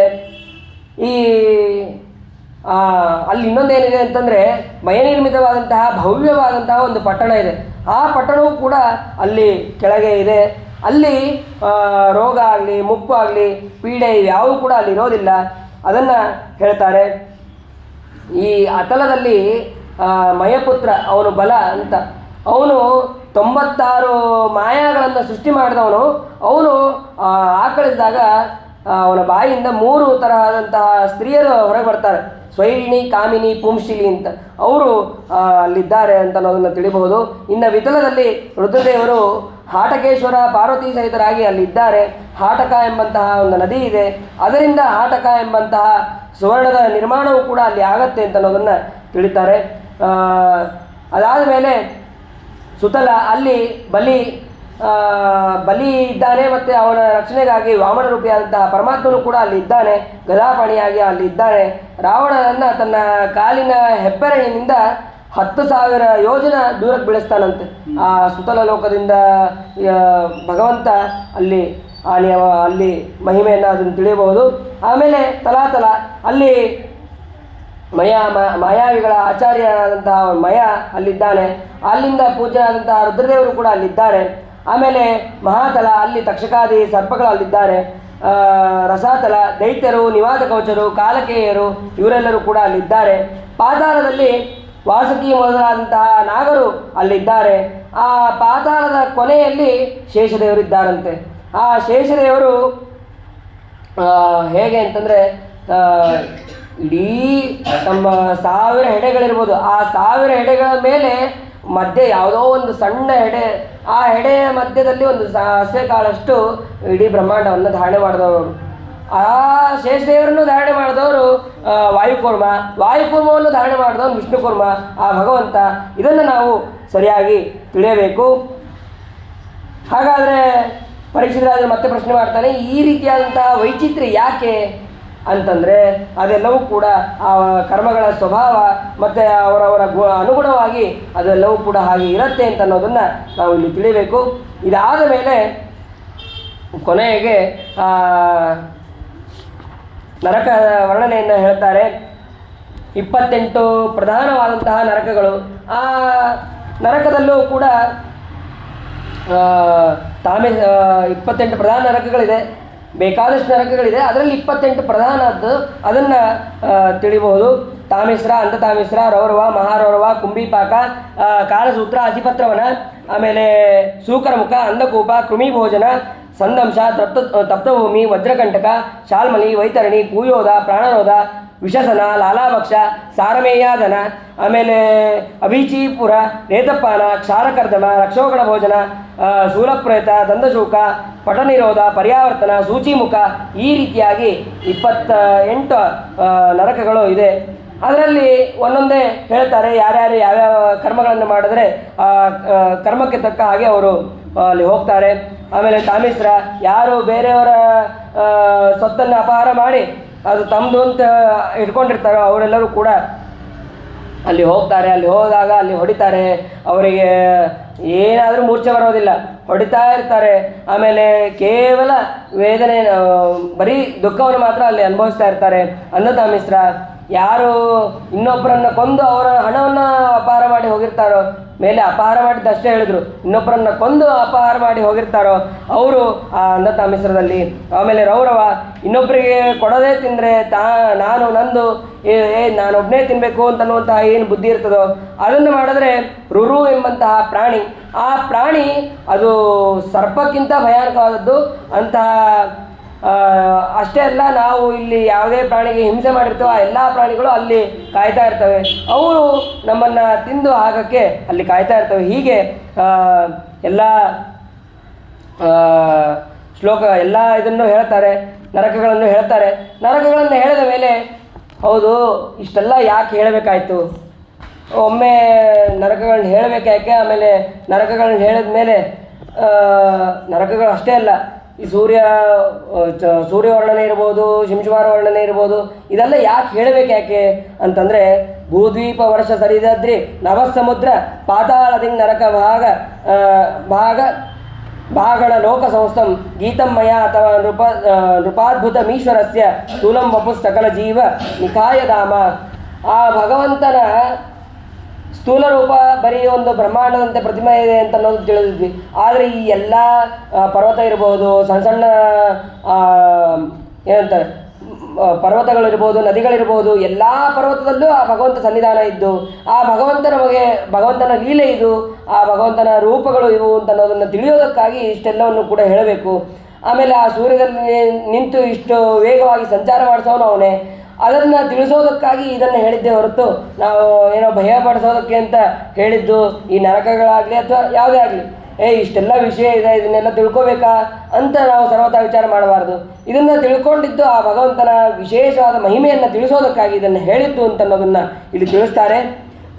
ಇದು ಶ್ರೀಮದ್ ಭಾಗವತೆ ಮಹಾಪುರಾಣೆ ಪಾರವಂಸ್ಯಾಂ ಅಷ್ಟಾದಶಸಹಸ್ರ್ಯಾಂ ಸಂಹಿತಾಯಾಂ ವೈಯಾಸಕ್ಯಾಂ ಪಂಚಮಸ್ಕಂದೆ ಚತುರ್ವಿಂಶೋಧ್ಯಾಯ. ಹರೇ ಓಂ. ಅದಾದ ಮೇಲೆ ಆ ಪರೀಕ್ಷಿತ್ ರಾಜರು ಪ್ರಶ್ನೆ ಮಾಡ್ತಾರೆ, ಅಲ್ಲ ಸ್ವಾಮಿ, ಹಿಂದೆ ಘೋರಘೋರವಾದಂತಹ ನರಕಗಳನ್ನೆಲ್ಲ ಹೇಳಿದ್ರಿ, ಆ ನರಕಗಳಿಂದ ಒಂದ ಎರಡ ಬೇಕಾದಷ್ಟು ನಮಗೆ ಹೆದರಿಕೆನೇ ಆಗೋಯ್ತು, ಆದರೆ ಅದಕ್ಕೆ ಪರಿಹಾರನೇ ಇಲ್ವಾ? ಹಿಂದೆ ನಿವೃತ್ತಿ ಮಾರ್ಗ ಹೇಳಿದ್ರಿ, ಆದೋ ನಿವೃತ್ತಿ ಮಾರ್ಗ ಕಥಿತ ಆದೋ ಭಗವತಾಯತ ಕ್ರಮಯೋಗೋಪಲಬ್ಧೇನ ಬ್ರಹ್ಮಣ ಯದ ಸಂಸ್ಕೃತಿ. ಆದರೆ ಈ ನರಕಗಳಿಂದ ಪರಿಹಾರ ಆಗಬೇಕು ಅಂದರೆ ನರಕಕ್ಕೆ ಹೋಗದೇ ಇರೋ ಹಾಗೆ ನಾವು ಏನು ಮಾಡಬೇಕು ಅದನ್ನು ಹೇಳ್ರಿ ಅಂತಂದಾಗ ಅದಕ್ಕೆ ಶುಕಾಚಾರ್ಯ ಹೇಳ್ತಾರೆ, ಪ್ರಾಯಶ್ಚಿತ್ತವನ್ನು ಮಾಡ್ಕೋಬೇಕು. ನಾವು ತಪ್ಪನ್ನು ಮಾಡಿದ್ದೀವಿ ಅಂತಂದಮೇಲೆ ಆ ತಪ್ಪಿಗೆ ಪ್ರಾಯಶ್ಚಿತ್ತವನ್ನು ಮಾಡ್ಕೋಬೇಕು. ಅಲ್ಲ, ಬೇಕಾದಷ್ಟು ಪ್ರಾಯಶ್ಚಿತ್ತಗಳಿರುತ್ತೆ, ಅದರಲ್ಲಿ ಯಾವ ಥರ ಪ್ರಾಯಶ್ಚಿತ್ತ ಅನ್ನೋದನ್ನು ನಮಗೆ ಹೇಗೆ ಗೊತ್ತಾಗತ್ತೆ? ಈಗ ಯಾವುದೋ ಒಂದು ತಪ್ಪು ಮಾಡಿರ್ತೀವಿ, ಆ ತಪ್ಪಿಗೆ ಏನು ಪ್ರಾಯಶ್ಚಿತ್ತ ಅಂತ ಅನ್ನೋದೇ ಗೊತ್ತಿಲ್ಲದೆ ನಾವು ಪ್ರಾಯಶ್ಚಿತ್ತವನ್ನು ಮಾಡ್ಕೋಬೇಕು ಅಂತಂದರೆ ಹೇಗೆ ಸಾಧ್ಯ? ಅದನ್ನು ಹೇಳ್ರಿ ಅಂತಂದಾಗ ಅದಕ್ಕೆ ಹೇಳ್ತಾನೆ, ಅಲ್ಲ ಈಗ ಪ್ರಾಯಶ್ಚಿತ್ತ ಅಂತ ಅನ್ನೋದು ಏನೋ ಇದೆ, ಆದರೆ ಆ ಪ್ರಾಯಶ್ಚಿತ್ತ ಅನ್ನೋದು ಹೇಗೆ ಇದೆ ಅಂತಂದರೆ, ನೀವು ಒಂದು ಪಾಪ ಪ್ರಾಯಶ್ಚಿತ್ತ ಅಂತ ಅನ್ನೋದು ಹೇಳಿದ್ರಿ, ಹಾಗಾದರೆ ಅಥವಾ ಈಗ ಜಗತ್ತಿನಲ್ಲಿ ನಡೀತಾ ಇರೋದು, ನಾವು ಒಂದೇನೋ ತಪ್ಪು ಮಾಡಿದ್ರೆ ಪವಮಾನ ಪಾರಾಯಣ ಮಾಡಿದ್ರಾಯ್ತು, ನಮ್ಮೆಲ್ಲ ಪ್ರಾಯಶ್ಚಿತ್ತ ಆಗುತ್ತೆ, ಪಾಪ ಪರಿಹಾರ ಆಗುತ್ತೆ ಅಂತ ಈಗೆಲ್ಲರೂ ಕೂಡ ಅದನ್ನು ಮಾಡೋದು. ಹಾಗಾದರೆ ಪವಮಾನವನ್ನು ಪಾರಾಯಣ ಮಾಡೋದ್ರಿಂದ ಎಲ್ಲ ಪಾಪಗಳು ಪರಿಹಾರ ಆಗತ್ತೆ ಅಂತಂದಮೇಲೆ ಮತ್ತೆ ಮತ್ತೆ ಆ ಪಾಪವನ್ನು ಮಾಡ್ತಿ ಪವಮಾನ ಅದ ಹೆಂಗಿದ್ರು ಪಾರಾಯಣ ಮಾಡೋಕ್ಕೆ, ಅಥವಾ ಹೆಣ್ಮಕ್ಳಿಗೆ ಅಂತ ಬೇರೆ ಬೇರೆ ಹರಿಕಥಾಂಸಾರನೋ ಅಥವಾ ಇನ್ನೊಂದು ಅದೆಲ್ಲವೂ ಕೂಡ ಇದೆ. ಹಾಗಾದರೆ ಅದನ್ನು ನಾವು ಮತ್ತೆ ಮತ್ತೆ ಪಾಪವನ್ನು ಮಾಡಬಹುದು, ಮತ್ತು ಅದನ್ನು ಒಂದು ಸತಿ ಪಾರಾಯಣ ಮಾಡಿಬಿಟ್ರೆ ಆಯ್ತಲ್ಲ. ಹೇಗಾಗಿದೆ ಅಂತಂದರೆ ಪ್ರಾಯಶ್ಚಿತ್ತ ಮಥೋಪಾರ್ಥ ಮೊನ್ನೆ ಕುಂಜರ ಶೌಚವತ್ತ. ಈ ಆನೆ ಅದು ಸ್ನಾನಕ್ಕೆ ಅಂತ ಹೋಗಿರ್ತದೆ. ಸ್ನಾನಕ್ಕೆ ಅಂತ ಹೋದಾಗ ಅದೇನು ಸುಮ್ಮನೆ ಸ್ನಾನ ಮಾಡಲ್ಲ. ಒಂದು ಸತಿ ಸರೋವರಕ್ಕೆ ಹೋಗಿ ಸ್ನಾನ ಮಾಡಿ ಬಂದು ಇಲ್ಲಿರುವಂಥ ಉಸುಕನ್ನು ಮತ್ತೆ ಮೈ ಮೇಲೆ ಹಾಕ್ಕೊಳತ್ತದು. ಅದು ಏನು ಮಾಡ್ದಂಗೆ ಆಯ್ತದು. ಹಾಗಾಗಿದೆ ಈ ಪ್ರಾಯಶ್ಚಿತ್ತ ಅಂತ ನೋಡು. ಹೋದ್ವಿ, ಏನೋ ಒಂದು ತಪ್ಪು ಮಾಡಿದ್ವಿ, ಬಂದ ತಕ್ಷಣ ನಾವು ಬಂದು ಮನೆಗೆ ಕೂತು ಪಾರಾಯಣ ಮಾಡಿದ್ವಿ, ಪಾಪ ಎಲ್ಲ ಪರಿಹಾರ ಆಯಿತು, ಮುಗಿದೋಯ್ತಾ. ಮತ್ತೆ ನಾಳೆ ಮತ್ತೆ ಅದೇ ಪಾಪ, ಮತ್ತೆ ಅದೇ ಪ್ರಾಯಶ್ಚಿತ್ತ. ಹೀಗಾದರೆ ಯಾವ ನ್ಯಾಯ? ಅದಕ್ಕೆ ಶುಕಾಚಾರ್ಯ ಉತ್ತರವನ್ನು ಕೊಡ್ತಾರೆ. ಯಾವ ರೀತಿಯಾಗಿ ಪ್ರಾಯಶ್ಚಿತ್ತ ಅಂತಂದರೆ ಹೀಗಲ್ಲಪ್ಪ, ಜ್ಞಾನಿಗಳಿಂದ ತಿಳಿಯೋದು ಸರಿಯಾದ ಮಾರ್ಗವನ್ನು ನಾವು ಅನುಸರಿಸಬೇಕು. ನಿಹಾರಮಿವ ಭಾಸ್ಕರ ಅಗಂ ದುನ್ವಂತಿ ಕಾರ್ಸ್ನೇನ ನಿಹಾರಮಿವ ಭಾಸ್ಕರ. ಸೂರ್ಯ, ನಾವು ಯಾವುದೇ ರೀತಿಯ ಸೂರ್ಯನಿಗೆ ನಾವು ಆಹಾರವನ್ನು ಕೊಡೋದಿಲ್ಲ. ಅವನು ತಾನು ಮೋಡವನ್ನು ತಗೊಂಡು ಮಳೆಯನ್ನು ಸುರಿಸ್ತಾನೆ. ಹಾಗೆ ಪ್ರಾಯಶ್ಚಿತ್ತ ಅದನ್ನು ಒಂದು ಸತಿ ಮಾಡ್ಕೊಳ್ಬೇಕಾದ್ರೆ ನಾವು ಅದನ್ನು ಸರಿಯಾಗಿ ತಿಳಿದುಕೊಂಡು ನಾವು ಪ್ರಾಯಶ್ಚಿತ್ತಾದಿಗಳನ್ನು ನಾವು ಮಾಡ್ಕೋಬೇಕು ಅಂತ ಆ ಶುಕಾಚಾರ್ಯರು ಹೇಳ್ತಾರೆ. ಭಗವಂತನ ಸ್ಮರಣೆ ಮಾಡಿದ್ರೆ ಸಾಕು, ಎಲ್ಲ ರೀತಿಯಾದಂತಹ ಪ್ರಾಯಶ್ಚಿತ್ತ ಅಂತ ಅನ್ನೋದು ಪರಿಹಾರ ಆಗತ್ತೆ, ಪಾಪ ಎಲ್ಲವೂ ಕೂಡ ಆಗತ್ತೆ. ಪ್ರಾಯಶ್ಚಿತ್ತ ಅಂದರೆ ಬೇರೆ ಅಲ್ಲ, ಈ ಕಲಿಯುಗದಲ್ಲಿ ಭಗವಂತನ ಸ್ಮರಣೆ ಮಾಡಿದ್ರೆ ಸಾಕು ಅಂತ. ಅದಕ್ಕೊಂದು ನಿನಗೆ ಒಂದು ಇತಿಹಾಸ ಹೇಳ್ತೀನಿ.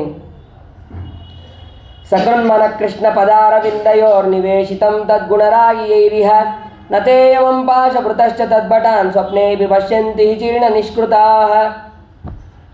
ಒಂದು ಸಲ ಆ ಭಗವಂತನ ಪಾದವನ್ನು ಭಕ್ತಿಯಿಂದ ನಾವು ಸ್ಮರಣೆ ಮಾಡಿದ್ರೆ ಸಾಕು, ಆ ಭಗವಂತನ ಚಿಹ್ನೆಗಳನ್ನು ಧಾರಣೆ ಮಾಡಿದ್ರೆ ಸಾಕು, ಆ ಸ್ವಪ್ನದಲ್ಲೂ ಕೂಡ ಯಮಭಟರ ದರ್ಶನ ಅಂತ ಅನ್ನೋದು ಆಗೋದಿಲ್ಲ ಅಂತ ಭಕ್ತಿಯಿಂದ ನಾವು ಸ್ಮರಣೆ ಮಾಡಬೇಕು. ಆ ಸ್ಮರಣೆಗೆ ಅಷ್ಟು ಫಲ ಇದೆ ಅಂತ ಶುಕಾಚಾರ್ಯ ಹೇಳ್ತಾರೆ. ಕನ್ಯಾಕುಬ್ಜ ಅಂತನ್ನುವಂತಹ ಒಂದು ಗ್ರಾಮ, ಅಲ್ಲಿ ಒಬ್ಬ ಬ್ರಾಹ್ಮಣ ಇದ್ದ, ಅಜಾಮಿಳ ಅಂತ. ಅವನು ಬಹಳ ಆಚಾರವಂತನಾಗೇ ಇದ್ದ. ಏನೋ ಪ್ರಾರಬ್ಧ ಕರ್ಮವಶಾತ್ ಅವನಿಗೆ ರೋಗಾದಿಗಳು ಬಂತು.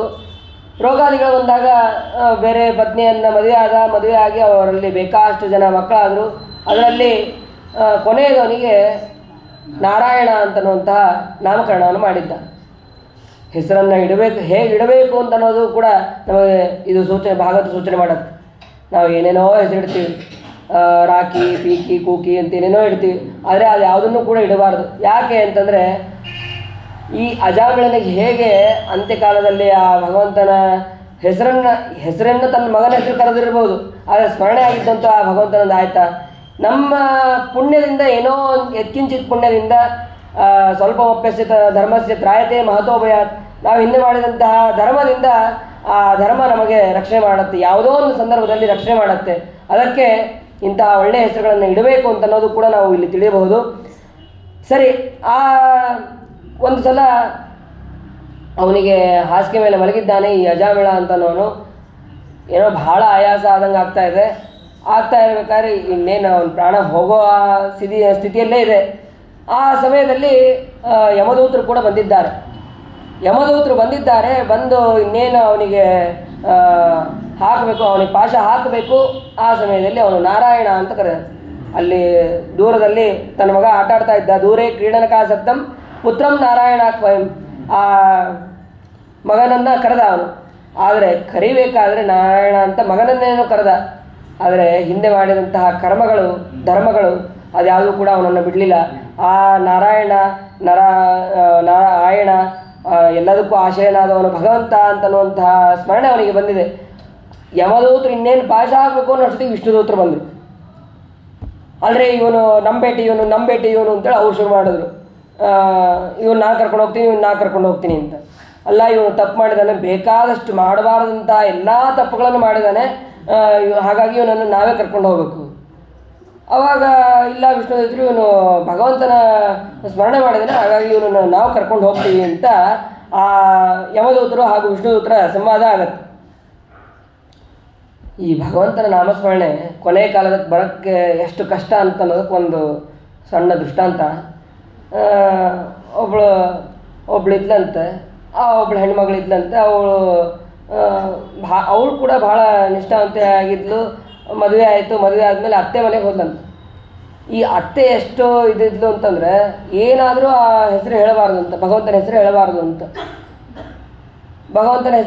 ಅಂತ, ಹಂಗೆ ಇದ್ಲಂತ ಅತ್ತೆ. ಅದಕ್ಕೆ ಈ ಸೊಸೆ ಇದ್ದವಳು ಇಲ್ಲ ಹೇಗಾದರೂ ಮಾಡಿ ನಮ್ಮ ಅತ್ತೆ ಕಡೆ ಹೇಳಿಸ್ಬೇಕು ಅಂತ.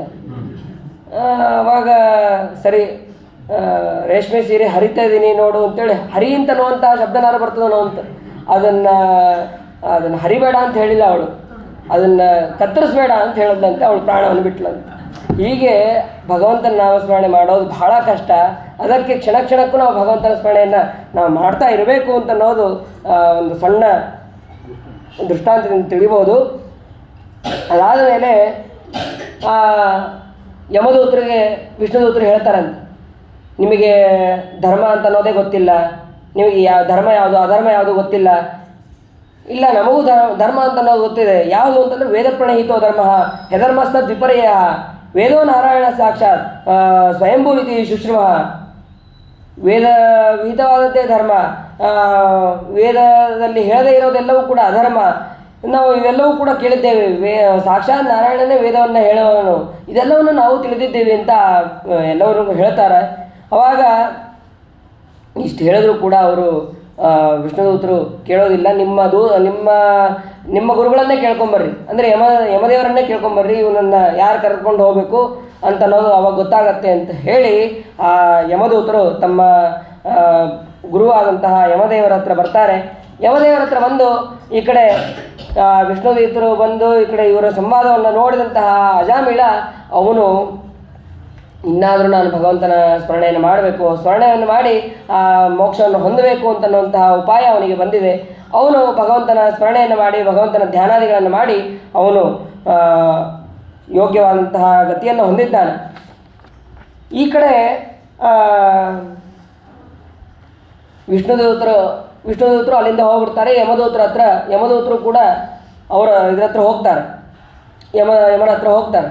ಯಮನ ಹತ್ರ ಹೋದಾಗ ಇಲ್ಲ, ನಾವು ಹಿಂಗೆ ಒಬ್ಬನನ್ನು ಕರ್ಕೊಂಬರೋಕ್ಕೆ ಅಂತ ಹೋಗಿದ್ವಿ, ಅಲ್ಲಿ ನಾವು ನೋಡೋಕ್ಕೇನೋ ಕರ್ರಿಗೆ ಕೋಡ್ ಇಟ್ಕೊಂಡು ಹಾಗೆ ಹೀಗೆ ನಮ್ಮ ಮುಖ ಹೀಗಿದೆ, ಆದರೆ ನಮ್ಮನಿಗೆ ಅವ್ರು ನೋಡಿ ನಮಗೆ ನಾಚಿಕೆ ಆಗ್ತಿತ್ತು, ಅಷ್ಟು ಸ್ಫುರದ್ರೂಪಿಯಾಗಿದ್ದರು. ಯಾರು ಅವ್ರು ಬಂದವರು, ಅವರು ಇವನನ್ನು ಕರ್ಕೊಂಡು ಹೋಗ್ತೀನಿ ಅಂತ ಬಂದರು, ಈ ಅಜಾಮಿಳನನ್ನು. ಯಾರವರು ಅಂತ ಆ ಯಮದೇವರಿಗೆ ಕೇಳಿದಾಗ ಅವ್ರು ಬೇರೆ ಯಾರು ಅಲ್ಲ, ಭಗವಂತನ ದೂತರವರು, ವಿಷ್ಣುದೂತರು. ಹಾಗಾದರೆ ಇವನು ತಪ್ಪು ಮಾಡಿದಾನಲ್ಲ? ಇಲ್ಲ, ಅವನು ತಪ್ಪು ಮಾಡಿಲ್ಲ. ಯಾಕೆ ಅಂತಂದರೆ ಯಾವಾಗ ನಾರಾಯಣ ಅಂತ ಕರೆದ್ನೋ, ಆ ನಾರಾಯಣ ಅಂತ 4 ಅಕ್ಷರ ಕರೆದ್ರೆ ಸಾಕು. ಬರೀ ನಾರಾಯಣ ಅಂತ ಒಂದೇ ಅಲ್ಲ, ಬೇಕಾದಷ್ಟು ಹೆಸರುಗಳಿದೆ ಭಗವಂತನದು.